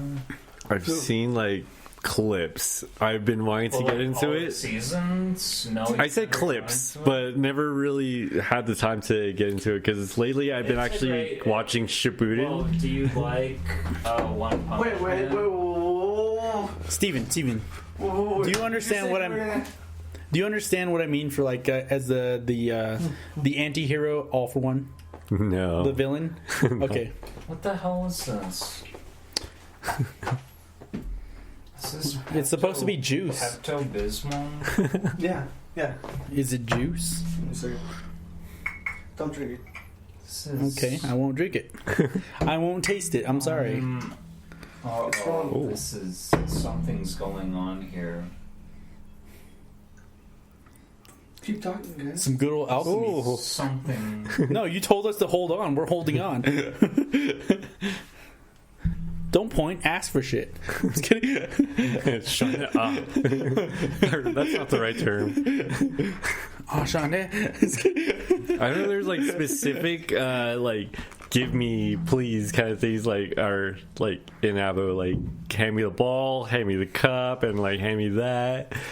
And like there's no generalization, it's more like a specific Give me it general. now. Yeah. Yeah. Now. It's like, give me it now. Definitely been discussed before. Has. If it Has. was- That actually tastes like fucking was grape here juice. or It's amazing. Otherwise... somewhere. Look at his hand. Look at his hand. Look at his hand. Don't look at my hands. Oh, we just recreated. You know what This people would is call that? why- You know what people would call that? Moist. I'm just kidding. I just thought of that episode of like How I Met Your Mother. I was gonna say, this is why you sign up for the Heroes You and I have only ever Association seen today. that. Ah, damn it. That's why I was kind of like leaning back to talk to you like How I Met Your Mother when Barney was trying to like annoy oh god, Lily. It's like moist. Moist. Like he has a little squirt gun. It's like Moist. I'm out. Hold on. I need a refill. Dude, you know what's funny? Is like I always thought like How I Met Your Mother was like a bro show.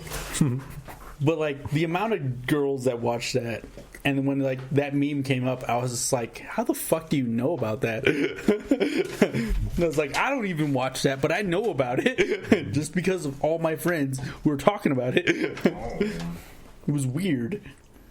Talk about marriage counseling. That's a fair statement.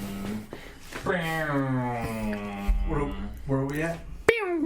I don't know. I know. think we left off with the anime. Yeah, it's still on somebody anime. got that up. I didn't, because I have one. Yeah. What's Wait. Did you finish yours, Derrick? Yeah, mine was about One Punch Man. fair? I don't understand how that goes. Oh, but I don't understand that transition. yeah. To be honest, I love your description of everything, and I remember like making like 2 comments on it. I was just thinking like Maybe in one. grade school when you have to do the PowerPoint, every single slide must have a transition, even the words like appearing like Yeah, that is fair. But no, the one I have is Fate Apocrypha, and great anime, part of the Fate series. This thing, it is not Halloween themed, but it always has characters from dark times, and it also has characters from great times, which is I feel like what Halloween is like. It's a mishmash of both the darkest of times and the lightest of times. Is that the one that had Jack the Ripper? I mean, there's a lot of them that have Jack the Ripper. I mean, There's like three different of series of theirs that have I Jack know the there's Ripper. 3 different series. 4, maybe even 4. I mean, there's like the 7 first of those 2 series. did not have Jack the Ripper. No, they did. They didn't. Jack the Ripper was the original first rogue. In Fate Zero, Jack the Ripper was the original rogue. No, that's not Yes. even close to true. No, it was. It was like he was the magician, the spellcaster. I can discount that. And then once he started consuming, like that's why he chose the master he chose. It was that this kid didn't give it it. the rogue. Yeah, well, no, the assassin. But like he chose his master because his master didn't care about human life, and he didn't care that he was consuming human life for power. That's wrong. That wasn't Jack the Ripper. Mm. Who was it? Hassan Isawa. Given the appellation of Hassan of the 100 Forces, Hiyaku Nobu New Hassan, also romanized as Hassan of the multiple personalities, or Hassan of 100 personas. One of the 19 people to hold the legendary Persian title of the Old Man of the Mountain. Sorry. You're wrong. You're looking at assassin. I'm sorry. Spellcaster.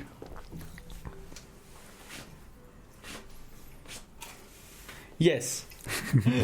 Yes. Assassin in the first one was multiple assassins. But Jack the Ripper was technically a part of the first one, the first series. No, he wasn't. He was only part of one of the series. And it was a she, actually.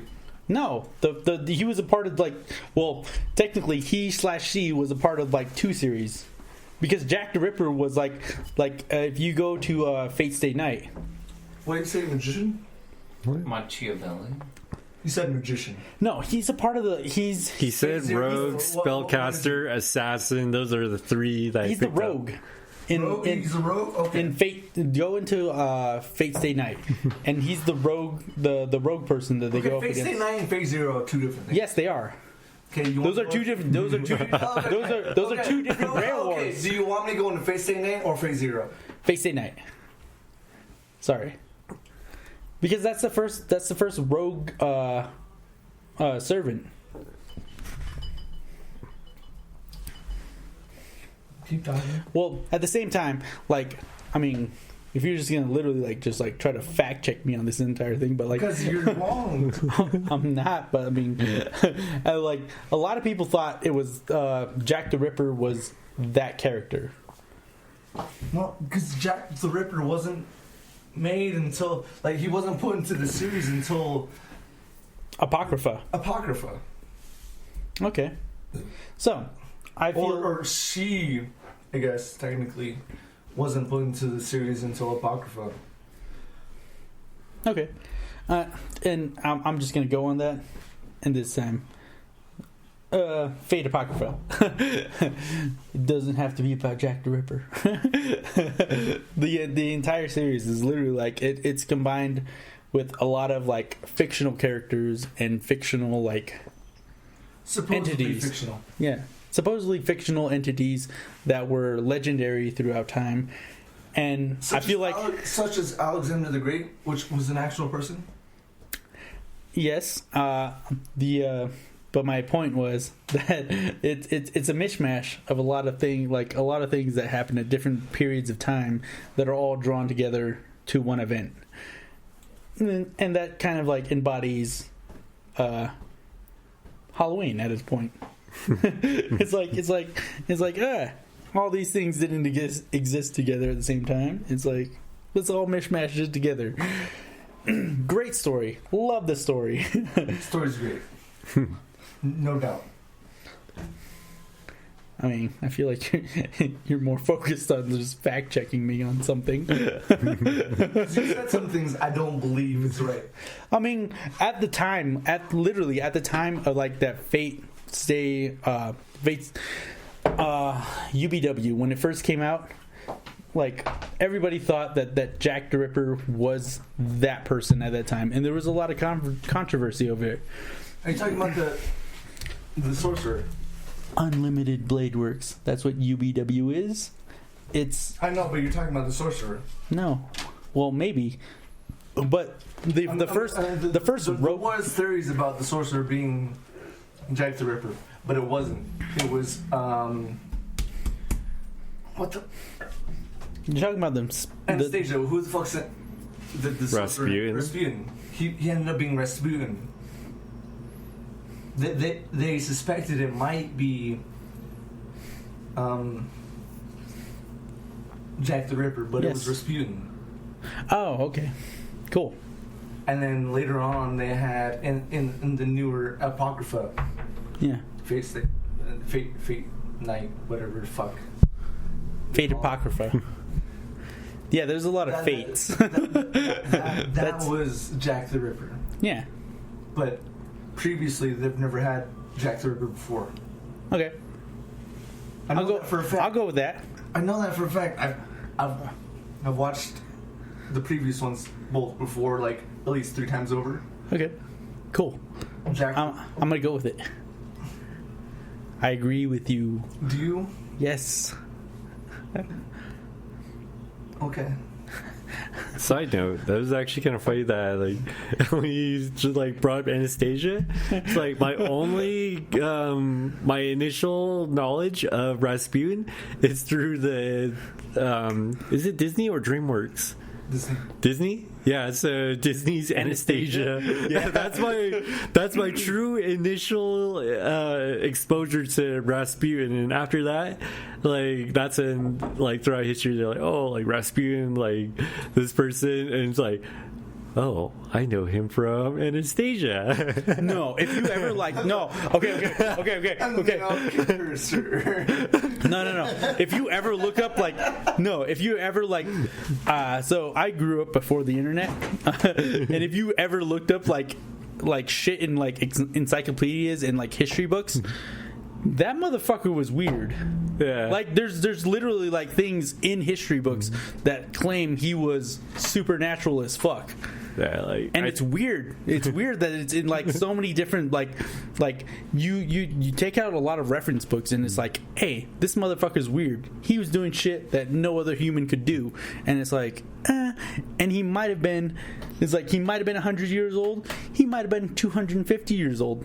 But that's the thing. Is like there was a point where you didn't realize how old this fucker was, and how like and it was a. There was only one time I've ever had to write a book report when I was like, hey, I got this thing about this one guy and I don't know how fucking old he is because there's a lot of references that I have and I've cited them and I'm like, I don't know how old this fuck is. And it was always Rasputin, and I was like, well, that one time it was Rasputin, not always, but like I think Rasputin is always like one of the most controversial things in history, I feel like. Maybe, but like from what I've seen, from what I've heard, he has been. So in my research, he is.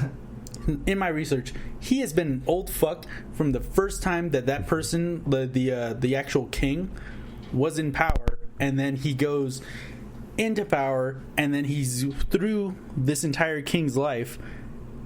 And then he goes into his daughter's life, and he's still there. And it's what the fuck? It's like, how old is this motherfucker? Like he's an old fuck. He's an old bastard from the time that his history is being recorded all the way till the end of his life, which is almost like 100 years later. And then you just realize he's just there. Yeah, and it's just like he's just an old fuck. The entire recorded history of his life is like he's an old fuck. No, agreed. Yes. What were we talking about? Anime? Yeah, we're talking about anime. We finished up anime. What were we talking about? Fucking anime.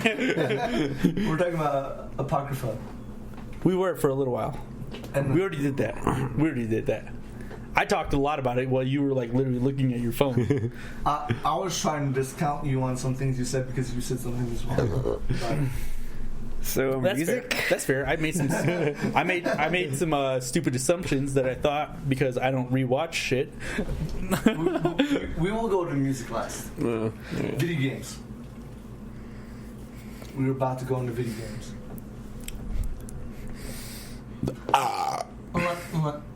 Did Derrick say anything about anime? One Punch. One Punch Man. Oh, FMA. FMA. Cool. We did it. Video games. Did you know there was a Nightmare Before Christmas video game? Yes. I think the only exposure I ever had, like Kingdom Hearts. Kingdom Hearts. That's the only way I know, like Nightmare Really? Before Christmas had like. So there was an Any entire exposure in video games. whole Xbox 360 game based around Nightmare Before Christmas, and it's actually a magnificent fucking game. I remember my little brother playing it. I remember me playing it. I remember my older sister playing it. And it had, like, it wasn't the same fucking story, but, like, as you go through it, like, oh, you can't enter this area before you finish this part. And it's like, all right, we're going through fucking Nightmare Before Christmas Town. Like, what's the town fucking called?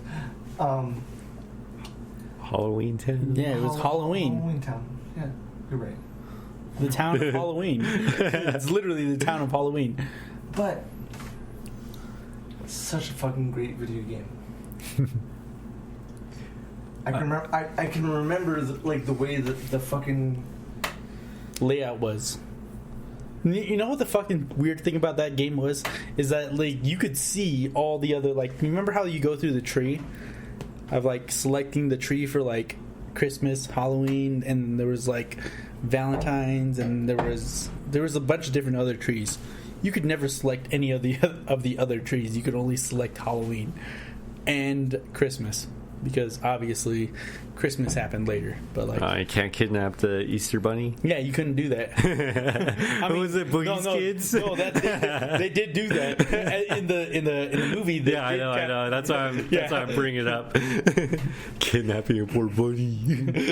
But like, yeah, like when you're in the trees, like you see all the other trees, but you're only allowed to, like, in the game, you're only allowed to select like the Halloween tree. They had a or the limited Christmas budget, trees. man.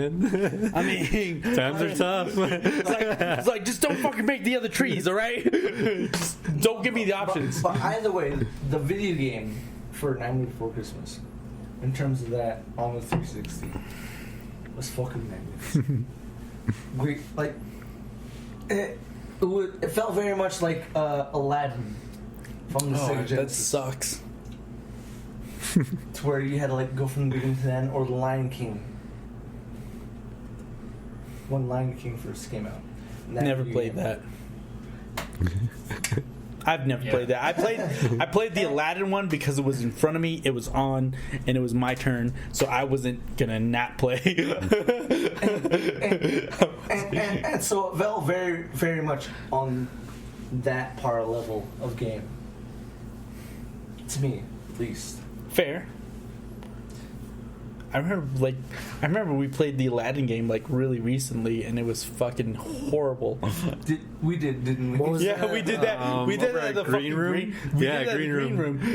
and it was fucking. Yeah, I was there. It was fucking horrible. You guys had the hardest time. So hard. I was like, what the fuck's a platform and what's not? It's like it's all animated the same. There's no clear lines. I honestly feel like I made the farthest. You did, but I feel like that's only because you've actually played the game extensively. Like I literally had like one turn as a child, and I got so fed up with it, I was like, fuck this, I'm going outside. Well, I have played it as extensive as a child. You're right. To be honest, I played it once as a child, and I was like, I got fed up with the game, and I was like, fuck this, I'm done. I was like, I don't even give a shit that this is like. I have played it extensive, yes. Beforehand. Because you were literally telling me things like, it's like, hey, you should grab that, you should grab this. I'm like, what the fuck? I was like, I don't know any. I was like, I don't know any of this. I was like, jump back, go back to that area. You'll get an apple. It's an extra life. yeah, and I was just like, fuck. I was like, okay. I was like, I'll do all the shit you're telling me to, but like, I don't know why you know all this. It's like that moment when you're like noticing the person that you're playing against is like knows the ins and out. It's like, yo, I'm getting hustled here. So maybe I shouldn't be playing this. Oh, dude. I feel like that was like me at the Top Gear when we were playing downtown. I'm surprised you could actually run out of gas. You remember that? That's the same night. I feel like That was the same Yeah, that night. was That was the same night. And I was just like, praying. It's like, I was like, how you? He's like, how you get first every time? I was like, I played this a lot, a lot. And when I say a lot, I mean a lot. Okay, so quick shout out before we get past my point of video games I played as Halloween based, other than Nightmare Before Christmas. Destiny always has something going on every part of the year, right? So it's one of those LTMs.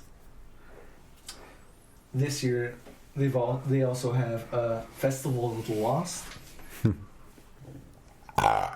and it's fucking great. Just fucking love Destiny for what they do, how they do it, and how they constantly do what they do. Just shout out. Quick shout out to Destiny. Yeah, they've been going at like 4 years now. Yeah, this is 14. Yeah. Damn.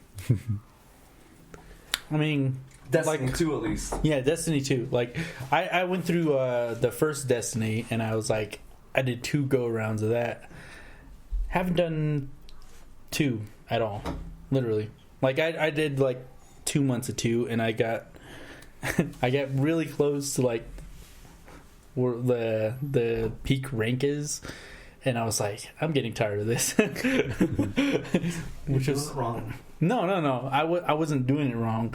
I was just like, I was getting to that point where I was like, you know what? I'm starting to compete at a level that is fairly normal. I feel like it's going to get too easy and I'm going to get bored with this. So I stopped before I got bored with it. That's something I'll do with myself. I was like, I'll cut myself off before I tire myself out with something. Okay. I have nothing to say to that. Holy Jesus. I think the funniest Have you thing been- ever is like through Destiny's, like when I got my PS4. Ah, fuck you. I ended up getting Destiny for that, and like, you're like, oh, are you playing Destiny? Like on the PS4, like get it for Xbox. I'm like, oh shit. Yeah, fuck you.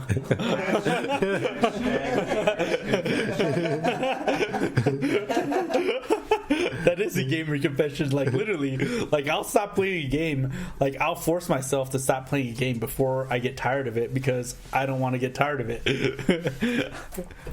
Like Borderlands 3. Like, I love playing Borderlands 3, and I love playing through their, like, through all their updates. But, like, every time I do it, I'm like, Sorry. I can't. I was like, I'm sorry.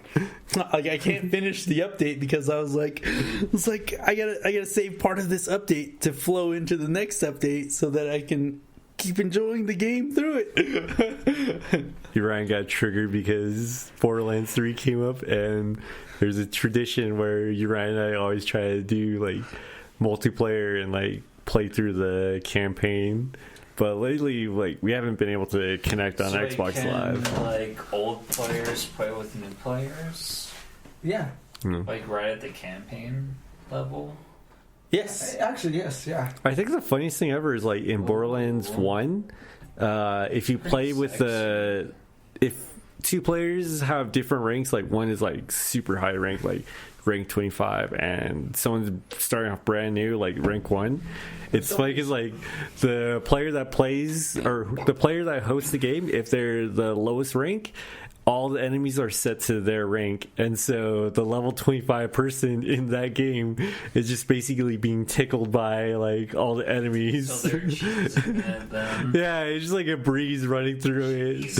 And like, I know boss battles were hilarious because like the person who's like ranked 25, like just one shot with the weakest pistol that they have in their inventory, like boom, done. It's over.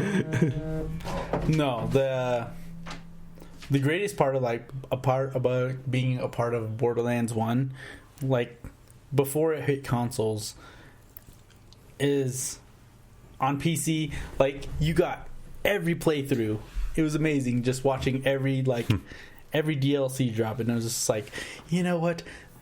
We went through the entire series, and once it got down to like literally once it finally ended up that you were able to go into like a what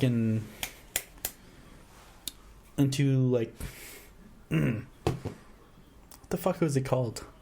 This is how long it's been. The thing at the end. Which one? Any one of them. Literally, any one of them. Any one of the ends. Any one of the endings. Talking about the Guardian ending? Yes. It's like facing off with the Guardian boss battle. Yes. Yeah. Facing upon one of them. That was such a build to that in the first one. Oh, Borderlands. In Borderlands, yes, it was such a build to that in the first one because you never really building to the Guardian battles, which is really weird because now the Guardians are just a thing, and it was such a grind in the first game. It was once you Borderlands, if you've ever it was a weird thing to be like, hey, what the fuck is this? It's a Guardian weapon. What the fuck is a Guardian weapon? I've never even seen a Guardian. And then you pew pew pew. Yeah. No, and then there's you just looked at it and the first time you ever saw the best weapons ever. The first time you ever saw a Guardian as well, it was like, what the fuck is that thing? It just came up out of nowhere because it's a random goddamn spawn, and it was a super rare occurrence. And then it was like, oh yeah, and now nowadays it's like, oh yeah, well those things spawn if you just go to this area. I think the hardest thing ever in Borderlands was dividing up the loot among multiple players. That was the hardest thing ever. Is all right, I get this chest, you get the next one. The best thing about I don't think it was. The best thing about Borderlands 3 was that you didn't have to do jeez. No, okay, so in any Borderlands game, even the first one, you could literally the first Borderlands, once you've unlocked the trial to go to the armory, you were set. Literally, you could run the armory 15 times and you'd have all the best weapons in the game. But they never spawned Guardian weapons. We were talking about the loot cases that you go throughout the map. So if you're partying with a buddy, me and you, Ryan, if we're playing Borderlands 1, and the hardest part is coming across the loot chest, where it does the we actually have to come to a mutual agreement. Is okay, I get this one, the next chest that we come across, it's gonna be yours, and so we have to do that mutual agreement. It's okay, you get this one, I get the next, you get this one, I get the next. No, splitting loot. I get it. Yeah. I get that idea. But if you just ran the armory mission, the armory, I don't know if you guys have done the armory mission. It's literally a mission that I think we always played the vanilla. We never really did any DLC. For it is Borderlands. a DLC. So the armory mission takes you through a big ass armory that literally you have to fight the hardest things the entire way through. But the entire way through, you open a shit ton of cases, and at the end, you have a minute and a half to leave the building, but you have a fuck ton of cases to open. Yeah. And all you do is literally just open cases. And open cases is you run and you run through the entire thing just opening cases, and you're oh, okay, what's legendary? Let's fucking start looking at all the legendaries. Let's look at only legendaries. We don't look at rare. We don't look at anything other than legendary. And then if you can, there is the very, very odd occurrence that you'll run into something that's a fucking Guardian weapon, which happens literally 10 times, 1 out of 10 times out of the hundreds of cases you open. Sure. But I think we were just broke bitches over here that can't afford any DLC. No, so in terms of the DLCs, right? I've only ever played DLCs by myself, and so then I was never able to finish DLCs because I was by myself. But when I got to those points where it was like, oh, these are all the boxes you can unlock. Like, I've run to a couple of them in terms of DLCs. And I've only ever purchased DLCs in terms of the first Borderlands.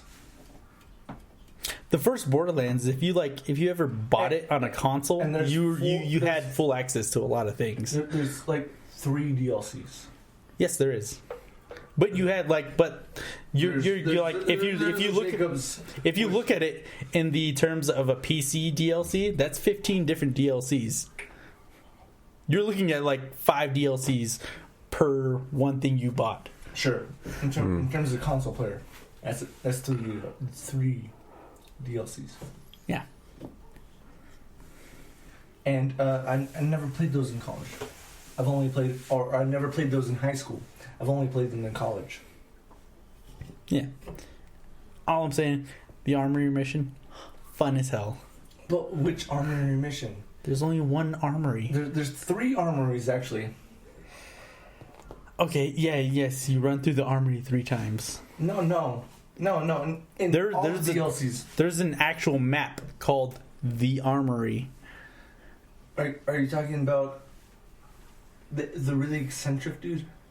No, not the Torg mission. Atlas. It's Atlas. Yes, but the mission is Are you called. talking about Jacob's?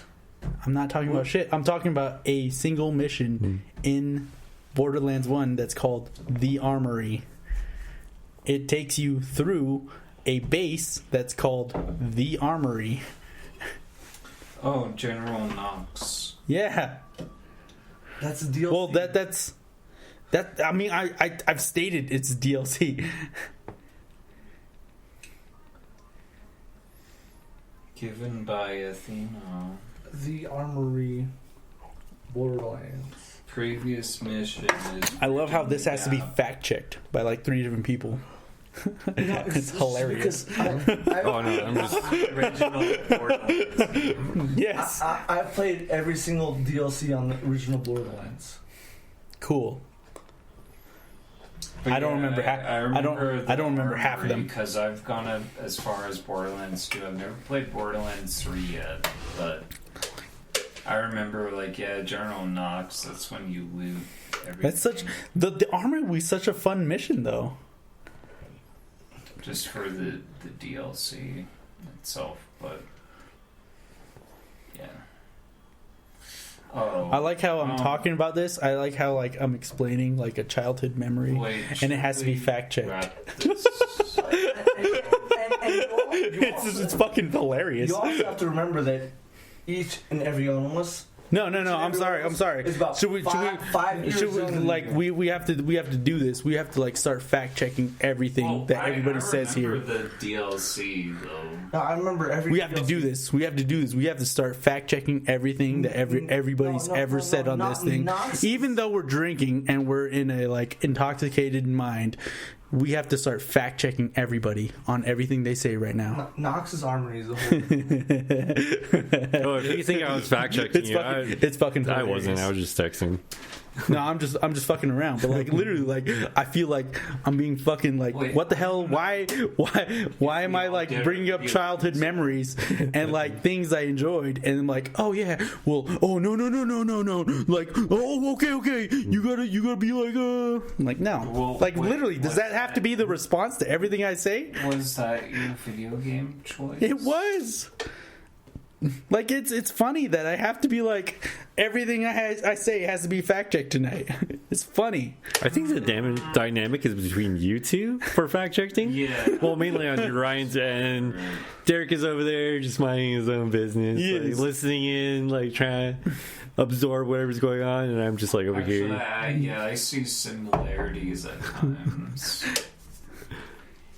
Sure. You guys got a great dynamic. I like it. It's very Thank you. entertaining.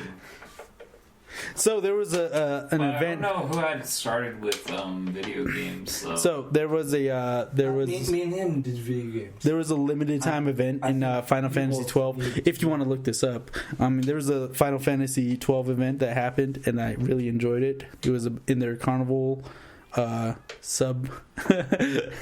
their carnival / gambling land. that happened, and it was such a fun event. I don't think I've only experienced it once in my life because I've only played it for 1 year of my life. I'm not going to expand upon that, but like you can fact check that. Go ahead. You can do that. I'm on it. Do it.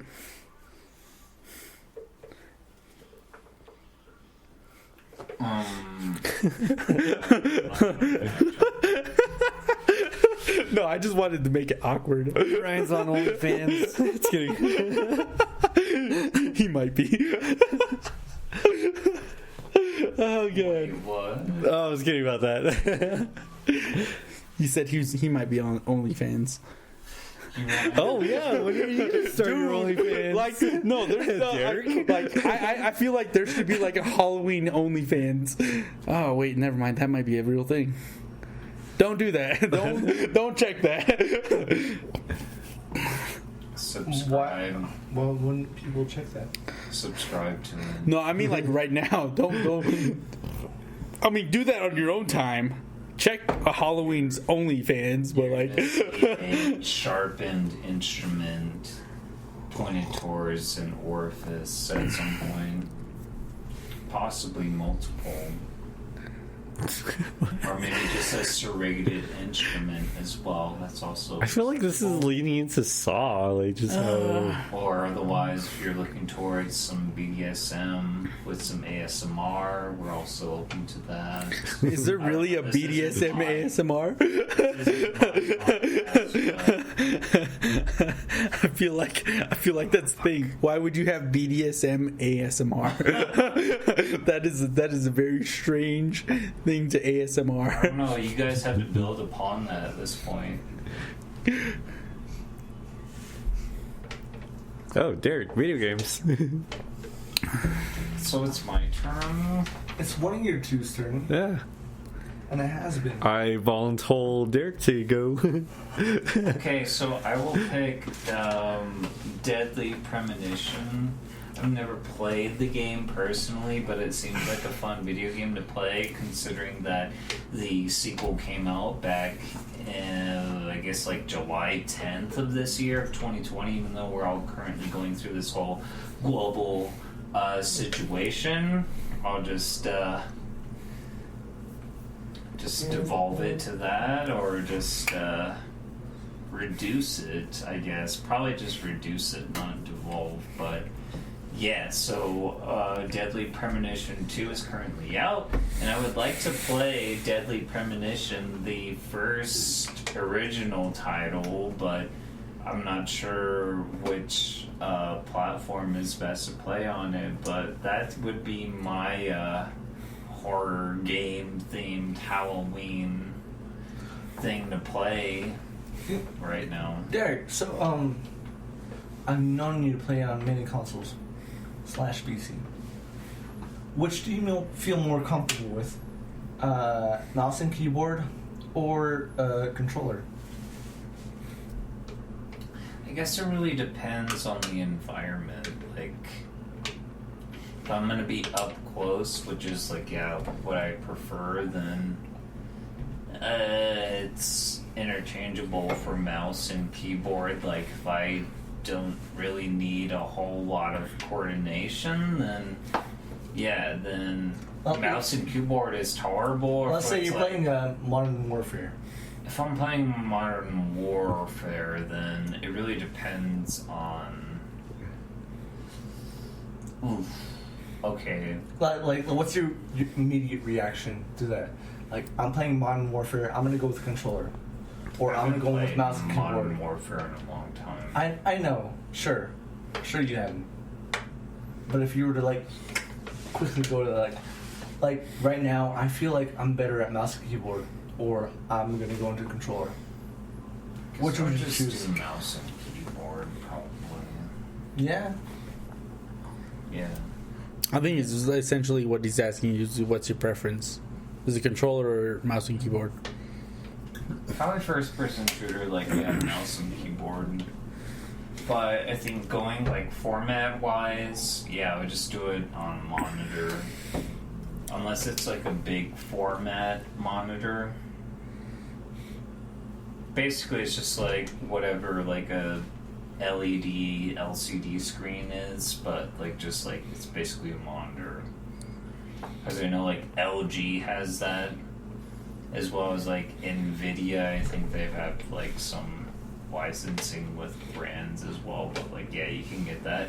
But it's extremely bright, from what I hear. Well, maybe not so much with LG. But yeah, like you can get that refresh rate if you want to go for that. As far as like big format, like a gaming screen, if you want to go more towards with like monitors, televisions, whatever, like you'll probably hit that range of what you're looking forwards. As far as like the whole, I don't know, really want to go with the latency. Sure. Really, just like competitive gaming, I guess. Really, if you really want to do that with microseconds or whatever, the latency with the 2 or a 1, whatever your preference is. Most of the time, yeah, like 2 or a 1. As far as like going with like like a huge format. Otherwise, they think of like the wide screens. If you want to do like over 3,000 by a 1,000 type of format. I mean, that's not what I'm asking. Or if you want to do like a wide range as well, if you want to do like 3 screens, that's also like a nice alternative to Sure. like a full range. Like I've never done a setup like that before. Like I've done like just the 2 screens, but I'm not even going with like just them like going across. But yeah, I don't even know what your question is. At this point. You passed it so long ago. What was It's your question? Because I got lost in like all the things he was talking about. Do you prefer mouse and keyboard or controller? It really depends on No. He actually did answer at one point. He said, like, first person shooters, it was actually mouse and keyboard. I got the Yeah. answer. I did. I mouse did and get the keyboard, answer. but if I were doing like The Witcher 3, I would prefer actual gamepad controller. Yeah. Sure. Yeah. Okay. Or like Steven. Mortal Kombat. I would Steven. prefer a controller. Steven, what is your game?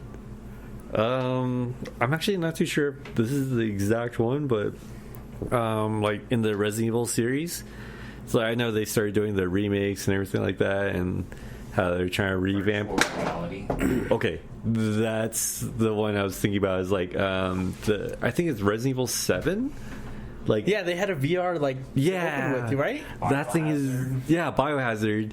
That is like the one that like completely like blew me away with like the whole Resident Evil series, because like all of it's just like more of like action based and like I thought it was like, to be honest, I thought it was more cinematic based. yeah, that was the thing. Is like it's like I still enjoy the Resident Evil series. Yes. Like it's pretty fun. I played like a few of them, and I know like 4 was groundbreaking. Like just the over the shoulder like point of view, and just like being able to do that. And like from that point on, like they basically made that as a staple throughout the whole remainder of the series. all the way up into 6. Yeah, but like once they came out with 7, like everyone's expecting like that format, like that template of like over the shoulder and like attempted horror, but it's still action. But that's when like Resident Evil 7, like it really went back to the roots of like horror, and that's what I really enjoyed. Is like it actually like put you,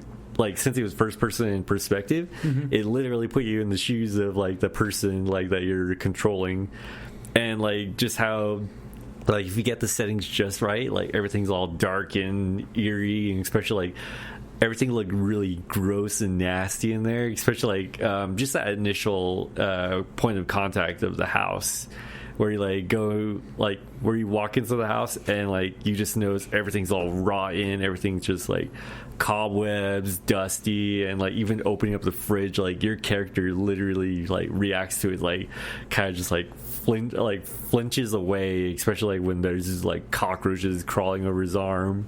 And that's what I really liked, is just like how it like really put you into the person's perspective.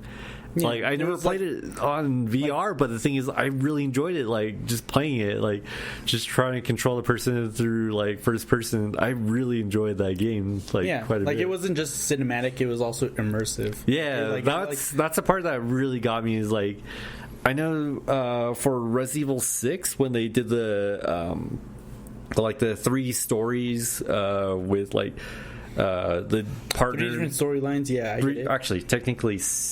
Like 4 with Ada, but the thing is like I think I really enjoyed that first part where you're playing as Leon and his partner, and you're basically like this is right after the first contact, and you had to literally kill the president. Like everything's dark and dingy, and like that's what it really like I really enjoyed that one moment, because like it felt like something can pop out of the corner, but like once it passed that initial point, it just becomes more lively, colored, and that's where it's more action paced than anything. And I don't know, it just kind of like I really enjoyed that initial point, but after that it kind of just went a little bit downhill. Yeah, especially with the the multiplayer aspect of it. Yeah. Like the multiplayer aspect of it was like literally that you were like always in a well-lit area, and you were always fighting monsters that you could see and predict that were coming at you. Yeah, and like with Resident Evil 7, that's the thing that like turned me off the entire thing of 6 at all. Yeah, what I really liked about like Resident Evil 7 is like you legit felt like you're alone, like you're no longer relying on anyone, and this is you just trying to make your way through the house, and like at some point like you do so it became a survival horror again. Yeah, it went back to the roots of like horror, and especially like nothing too crazy of like lively, bright colored or anything like that. It kept you like in the dark most of it, and what I really liked is like it did still bring back the puzzle element of like everything. That's the other thing I was going to bring up. I didn't want to interrupt you. I was like, I miss the idea of like solving puzzles through the entire thing. Yeah, like one that got me was that crow, like where you actually had that projector on the wall, and you had to match that puzzle piece to form the silhouette of the crow on that portrait to open up that secret passageway. Oh, okay. Like that was actually like a point where like, wow, they're really going back to like trying to reface horror again. Yeah. Like that's one of the things I miss about like the entire Resident Evil series is like there was an entire like puzzle solving entity to it. It's like obviously it's like, I gotta figure out what's going on before these dogs or zombies get after me. You almost became a Jill sandwich. yeah. It's like like part of the fun of that survival horror was like the survival was like based upon like your idea to solve puzzles while being in a deadly environment. In a deadly environment, yeah. It was crazy. It was cool. 2020. Are you just like referencing the coronavirus the entire way through? We're gonna word. I've never mentioned. Oh, I'm sorry. You're right. We're not supposed to mention that word ever. I'm sorry. I just mentioned it. But just discouraged. Yeah. Resident Evil video game. That's what he said. Kids, don't play it. Just don't play it. Yeah, just don't play it. Remember, wear M for mature. Remember, wear mask through it. M for mask. I already talked about the video game that led to that. Sure. So, So let's move on to music. So the only thing I can think of within the Halloween genre of music is the revisited version of Nightmare Before Christmas, which featured so many different artists. Did it? It did. Yeah. Again, like that's a genuine question. Because I've never heard like the revisited version of it. Yeah. It included Marilyn Manson. Nice. I mentioned others earlier, but I'm a little too inebriated to just bring them up offhand. Fair. I'm about to bring up my phone real quick. Don't do it. I'm gonna do it. Fiona Apple doing Sally's It song. was a Fiona Apple that did Sally's song. Yeah. Yeah. Fiona. Obviously. Shameless. Wait, did you already say Marilyn Manson? I did. Say Yeah. it. That's the first Yeah. thing I said, Okay. Yeah. I kind of spaced out. I blacked out for a moment. God, It's like you're the God damn it, you're the sober one. That's why it's funny. Yeah. It's like you literally just mentioned it. Don't fuck around. Do you feel the way? No, I remember like the remember with Eli, he brought up Rock and Roll McDonald. Rock and Roll McDonald. Dude, that was a fucking horror story of a fucking song. Rock and Roll McDonald. I found the thing. How is that more horrific than? That is a fucking horror story of a song. How the hell do you not see that? Rock and Roll McDonald's. I feel like I brought that up. Wesley Willis. You did, but like at the same time, no. Like Eli brought up Rock and Roll McDonald. You obviously knew the artist, and Who's Eli? Eli's Eli. Ian.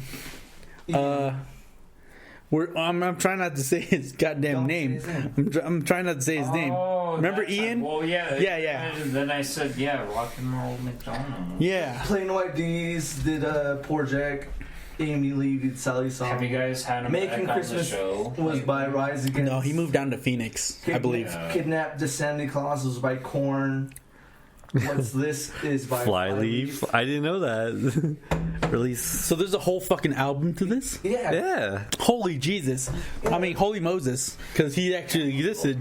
It's a whole fucking CD. There's Nightmare Before Christmas Revisited. I remember listening to this album like plenty of times over. All right. We definitely got to like deep dive into like two good songs that you think like we just go into two songs after the episode. But like, This what do you got, is Steven? My last podcast. All right. What do you got, Steven? No decibels. Holy shit, you're still going. All right. Something that My was. life into podcast. This is my God damn it. All right. You just remind me of like Richard Cheese, like when he did his rendition of. No XO chords.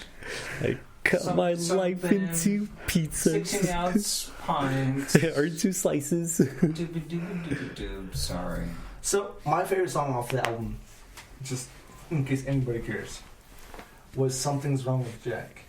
I don't remember who it's by, but on the album, they did it well. Okay.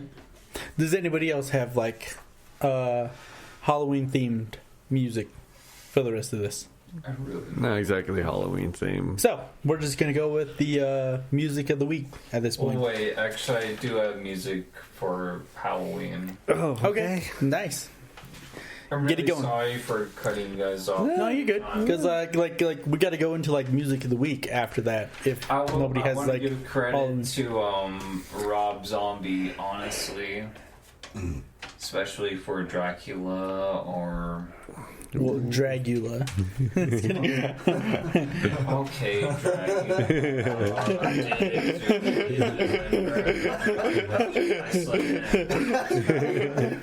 Dragula. If you're gonna say it right. If I was gonna say it right, it was Black Dracula. Whoa.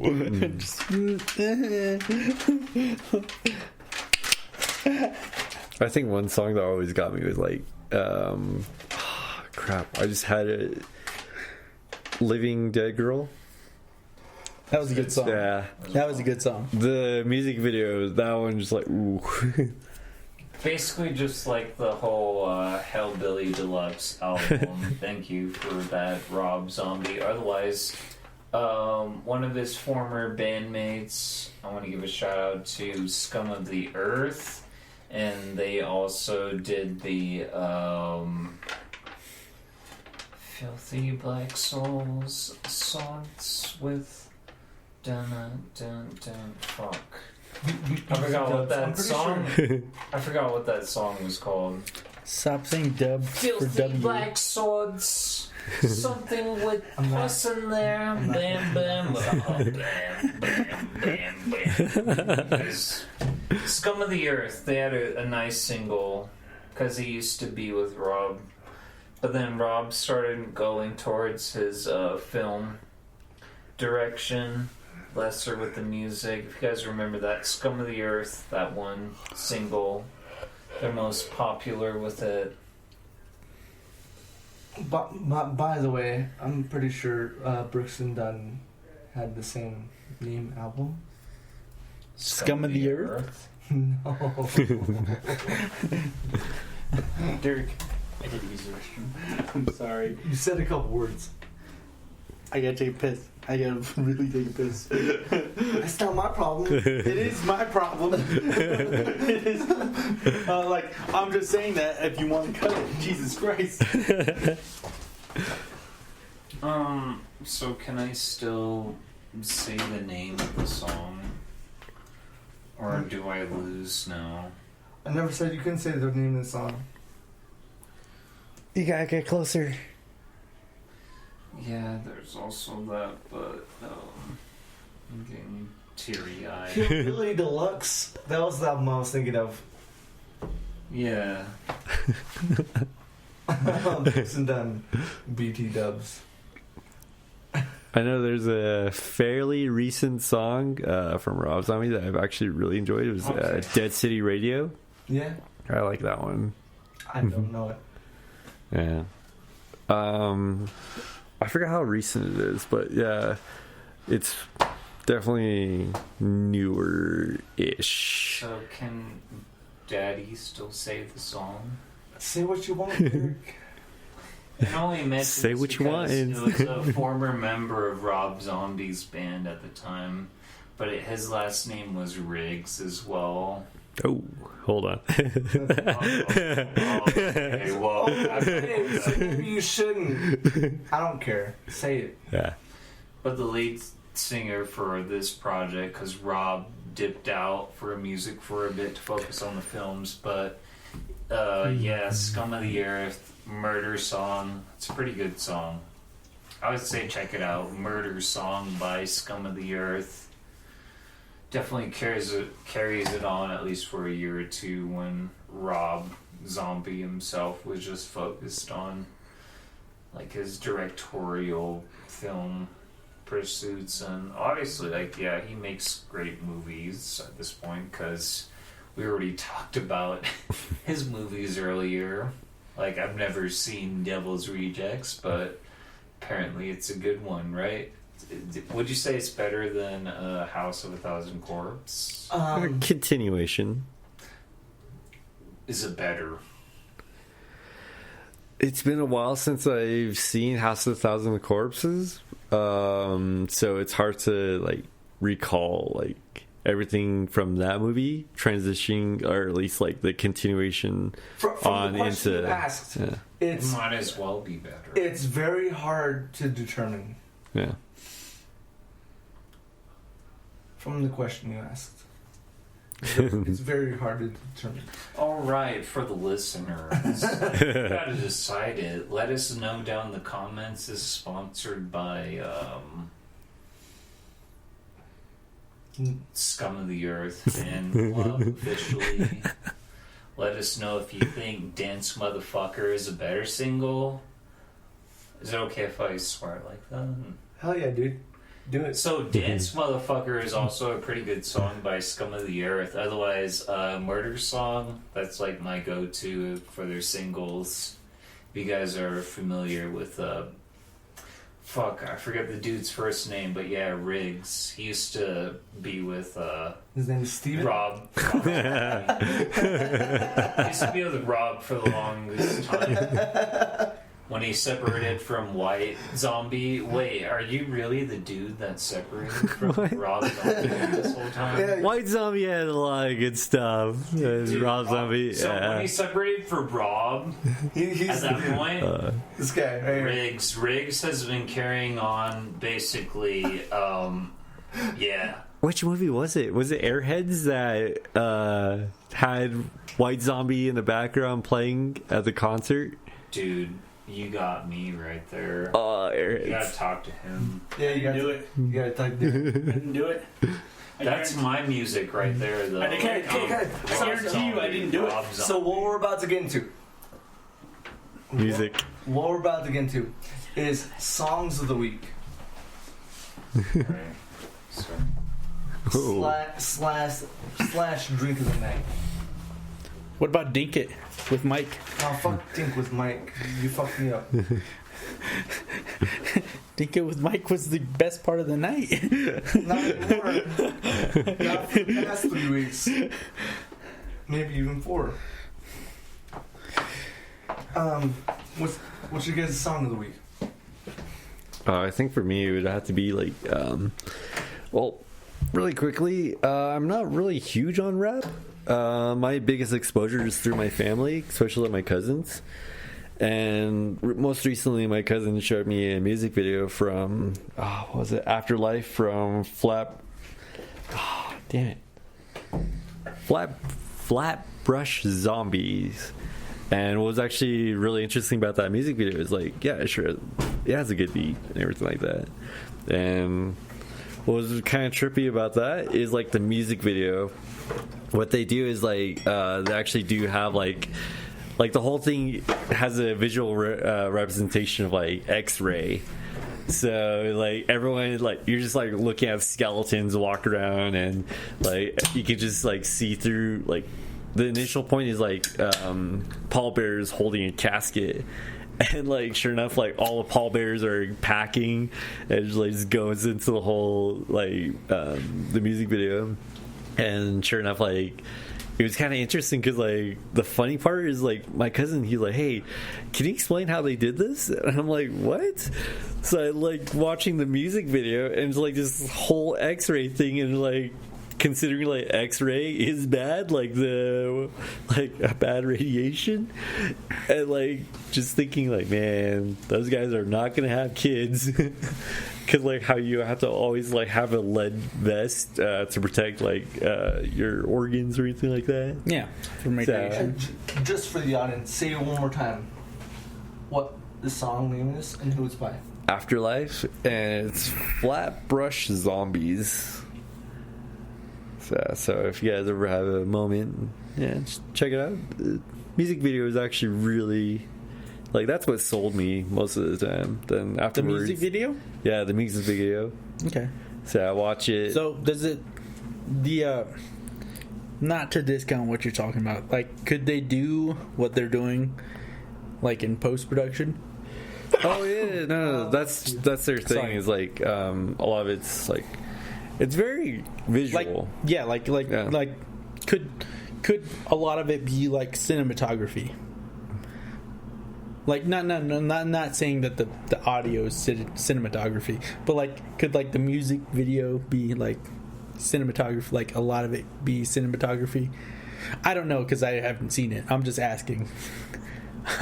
I'm missing your question. Could okay? You're saying that the from what I understand, what you're saying is that the video is them like it's like dancing skeletons that are in a definitely. in like it's just in an X-ray type of view. Like it's could that definitely achieved in post production, like how they overlay layers.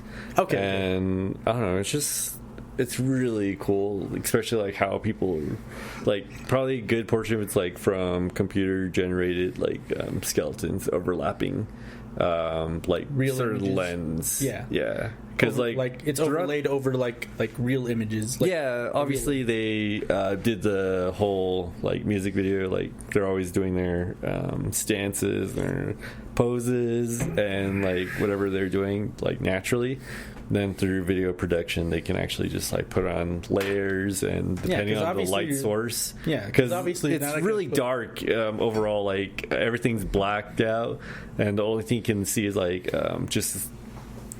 just the images of like X-ray photos, but just like an X-ray camera, like seeing into these guys. Yeah, And- but obviously they're not putting the They're obviously not putting people at risk of like exposure to X-ray to radiation. that much radiation. Yeah, that would actually be like kind of messed up. Just to get like some like that type of graphics. Darren, from your recollection, when did we start Songs of the Week? When I went to go take a piss, which was like literally not that long ago. So just I mean, unless I took like a 15-minute piss. So are you saying just this week is when we started? No. Okay. I didn't know if you were referencing to like other podcasts other than just this one. Like, I thought you were literally just talking about this podcast. No. Okay, so we did Song of the Week like since like 3 podcasts, maybe even 4 podcasts ago. Because we introduced the idea of like Song of the Week, and then we were like, hey, maybe we just kind of run with this. And then like 2 podcasts ago, we were like, hey, let's introduce this idea, because like not obviously a lot of things don't fit into this category of songs. Like you can't fit dystopian ideas into a song. You can't fit you could probably fit like historical things into a song, but like you're not going to be like, hey, this is what I did this week. I listened to this historical song. Or this is a very dystopian song I've listened to this week. Yeah. Like there's a lot of categories Sure. that you can't fit like music into. So you have to have. Agreed, but it hasn't been that long since we started. Yeah, it hasn't been that long. Okay. What is your song of the week? I have 2. You have 2 songs of the week. Yes. Okay. So the thing I've been listening to the most this week is Alicia Cara. Here. How do you spell Alicia? Shit. All right, let's let's look this up then. I'm not gonna have it offhand. Alessia Cara. E. No, A-L. So A-L. E-S-S-I-A. E-S-S. I had that right. I-A. Yeah, that's her first name. Uh-huh. Cara. C-A-R-A. Okay. Okay. And Yeah, I know what song you're talking about. Yeah. That one's actually pretty Here. good. Especially like they do like a lot of the beats are from Portishead. They're what? Portishead? I don't know. Oh. She's just a vocalist. No, that's the thing. The beats in the inner song, it more of like a tribute to Portishead. Are they? Yeah. If you ever if you ever listen to Portishead, there's a song can't remember the top, like off the top of my head, but yeah, she actually like that's the song that she's like the beats from that song. She's using it in her song for Here. Nice. Yeah, Like, cause so- like she's in like the same song that Here. She does it in 2, maybe 3 different versions. I've only heard the other version that she's done as a bonus track, which is the 2 a.m. version, which is piano / acoustic version of it, and kind of amazing as well. Yeah, if Like, you ever but have like- time, listen Yeah. to Portishead, and there's always going to be a song that sticks out, and you'll instantly realize, like, hey, I know where this is I know someone who uses these beats. So, Yeah, to get a melody. Yeah. Yeah, I get it. Okay. yeah. So To be honest, that's what most of music is like if you have a good beat, you can put I always think like there's multitudes of like different things you could say behind a beat instead of the other way around where like you could like literally say like, hey, this thing has a message, but it has a limited range of things you could put behind it. I totally agree. There's no way I don't agree. But Derek, what is your song of the week? My song of the week. Wait, it's not on the list. Oh, you went through Rob Zombie. Do it. He did do a song. Did he do a song? Yeah, Rob Zombie. Rob Zombie? Wait, for the Halloween theme? I mean, you can't be- Yeah. Okay, my song of the week is JoJo. Yeah, it's by JoJo featuring Homegirl. Overdose. Dope. Who's Homegirl? a while ago. I'm riding JoJo by Homegirl. By the way. JoJo by Homegirl. Demi Lovato, Lonely Heart. That's my song of the week. Basically, how can I work on you when I'm working on my body? But That's my song of the week. how can I work on you? When I'm working on my body. That's the song name? Yeah, every serial killer out there, like, I want to work on you, but I'm working on my body right now, right? The way you bring this around is so magnificent. When I'm working on my body. You guys listen to the song, Like that just sounds like the next person in line that's on the fucking meat hook. Like, how could I work on you when I'm working on my body right here? Like, seriously, your abs are gonna feel it when I hook you up on your spine, but just give me a moment. Like, I got a few more workouts to do. When I feel it on your Goddamn. abs. Yeah. Okay, just, All those. just to quickly iterate in terms of my song of the week. My song of the week is Dark Days by Pup. Magnificent song. Gets to the point. It's about being on tour.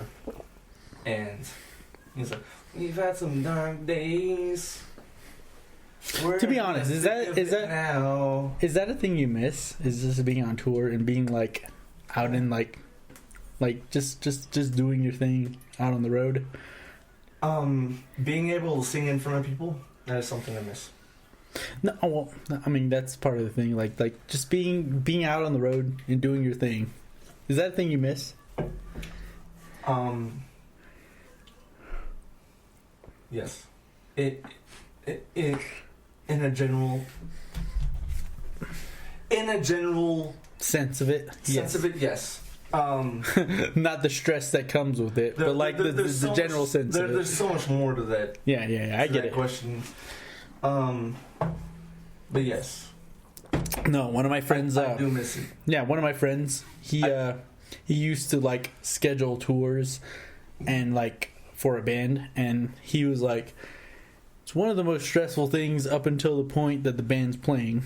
And I was like, oh, really? And he's like, yeah, that's why they.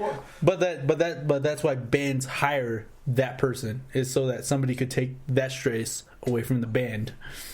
If your band hadn't having the stress about that entire thing, it sucks. Yeah. It really does. But I have been that band to like be up to that point to where it's like, oh, we're here now and we're playing. But I've also had the stress of booking the shit and having And to playing. be in contact with the person very much up until the point we're playing. Yeah, I get it, dude. Like, sort of. On a very, very minuscule level, I kind of get it. To be honest, I understand that everything. I understand everything that has to happen. That everything that has to happen up until that point. without the entire stress in between all of it. Like, I understand the logistics of all of it, but I don't. But I cannot incur. Like, I cannot factor in the stress of it. You can't understand why it's so important. I mean, I can't. Like, that's why I can't factor in the stress of it. And that's what I meant. But either way, "Dark Days" by Pup is my song of the week this week, and Which week? the week of the last. No, but which week is it? It's this week.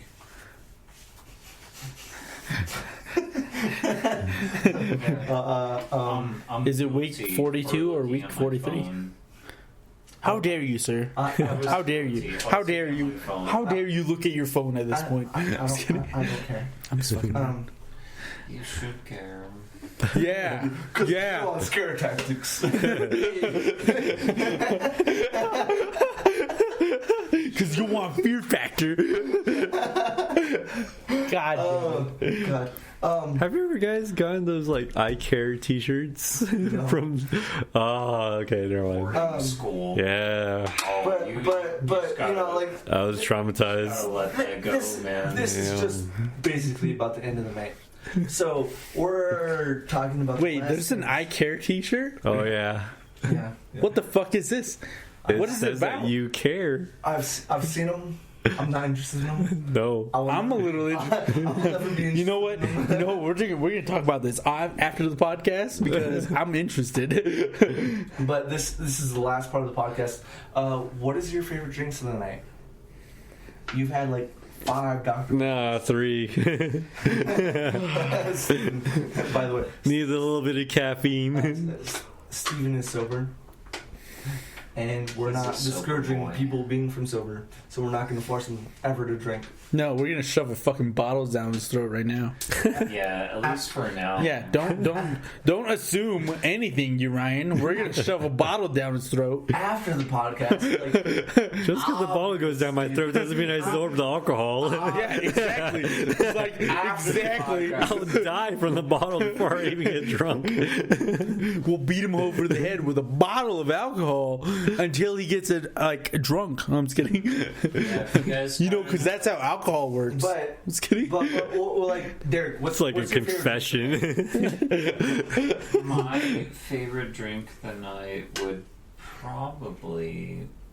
might have to be this mead, honestly. I just like mead. drink? Mead is fucking great. Yeah. To be honest, I'm done with the mead. But like Just for drinking it out of like this The coffee this mug? Yeah. Oh, yeah, like I like great, it. great Yeah, choice, it's great choice of fucking like as well. delivery. Like literally, like this, like I don't know why, but I love drinking out of mugs. This is the best thing you could have like poured it in. Ryan has like the biggest proud expression on his face right now. It's like, And like this is the greatest part. This is the greatest part. Like. I felt like I kind of felt like you thought I was shitting on you at this point, and I was like, no, this is amazing. This is like great decision. Pour it in a mug. So, Delicious. as long as Derrick enjoyed the mead. Yeah, just Derrick. Just Derrick. I'm glad Derrick enjoyed the mead. Derrick, what the fuck is with your hair? The best for you. I mixed the mead best for you. Doesn't matter. Steven saw what I saw. Darren, what was your favorite drink of the night? Dink it. Yeah, Dink it with Darren. Sure. Yeah. Dink it with Mike. I gotta bite my tongue off. Dink it with Mike. No, the fuck is this called? I don't know. What's I haven't had one yet. Higher plane. That's your drink of the night? It is actually because that is delicious. This Dude, This- I thought that was a 7-Up. No, the- Or pepper. no the Lagunitas super cluster, good, but like this crush soda. You No, know what I want to it say says about this it says super. It says super cluster. You want to know what I said about it? What I wanted to say about this Lagunitas the entire time is that it tastes like purple in the best / worst way possible. That's the same way like people describe tasting blue or tasting green. It's like this tastes like blue because blue has that idea of being like delicious yet artificial. It just reminded me of Little Nicky when he went to go drink his Coke. And that moment, it tastes like Pepsi. Yeah.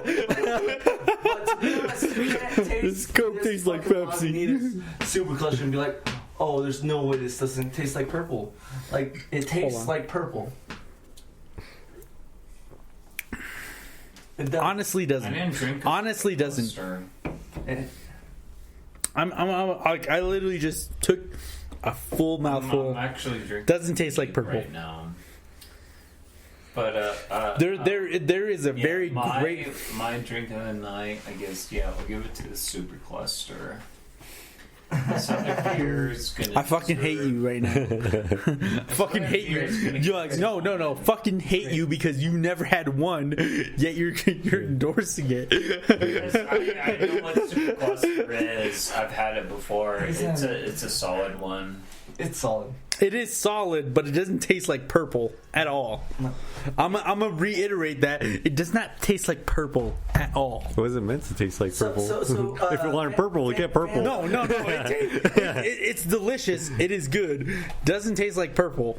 I'm gonna stay tested till the end. Up for their OnlyFans over here at Patreon. Yeah, because you know what? We're drinking advanced Purell. Ew. I don't know how. I don't know how.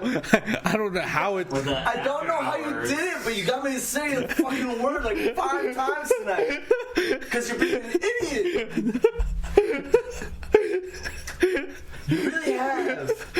It's great You though. got me to say it 5 times. Yeah. I don't want to. Are you talking about shenanigans? No. Shenanigans. You mean shenanigans? Oh, that was perfect.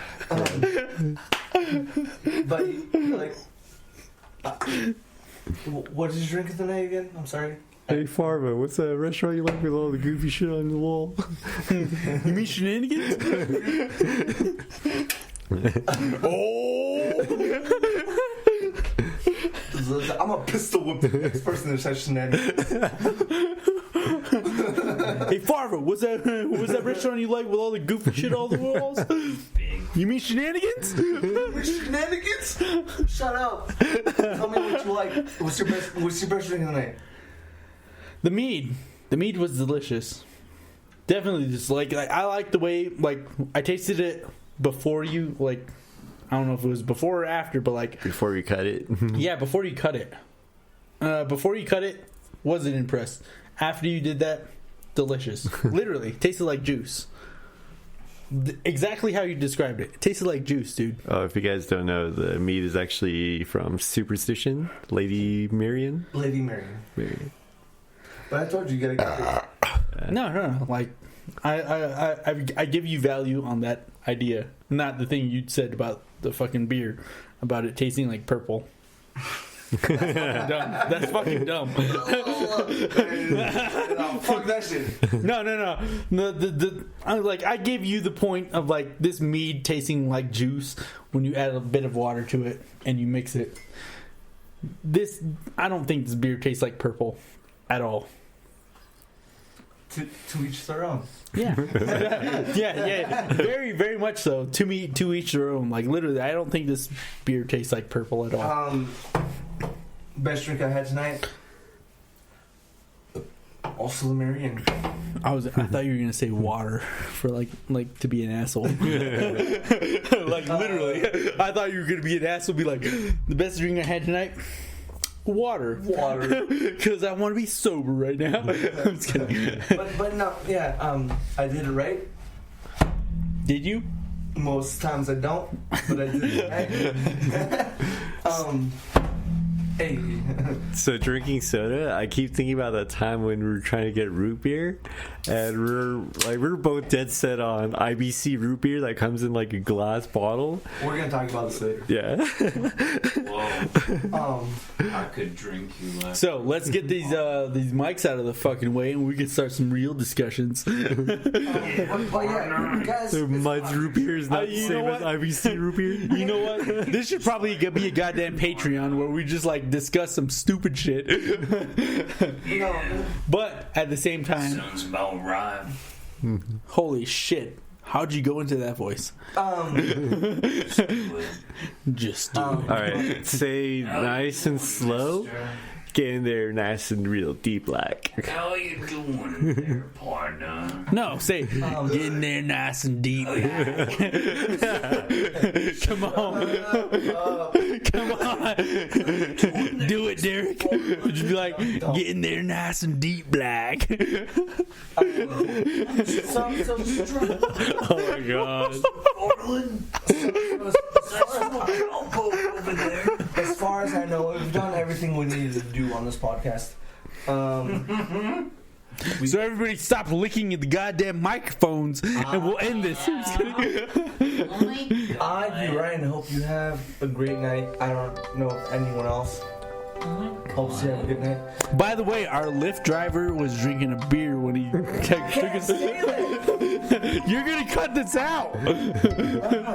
You are, because it's been so long since we've said anything of value. Good night.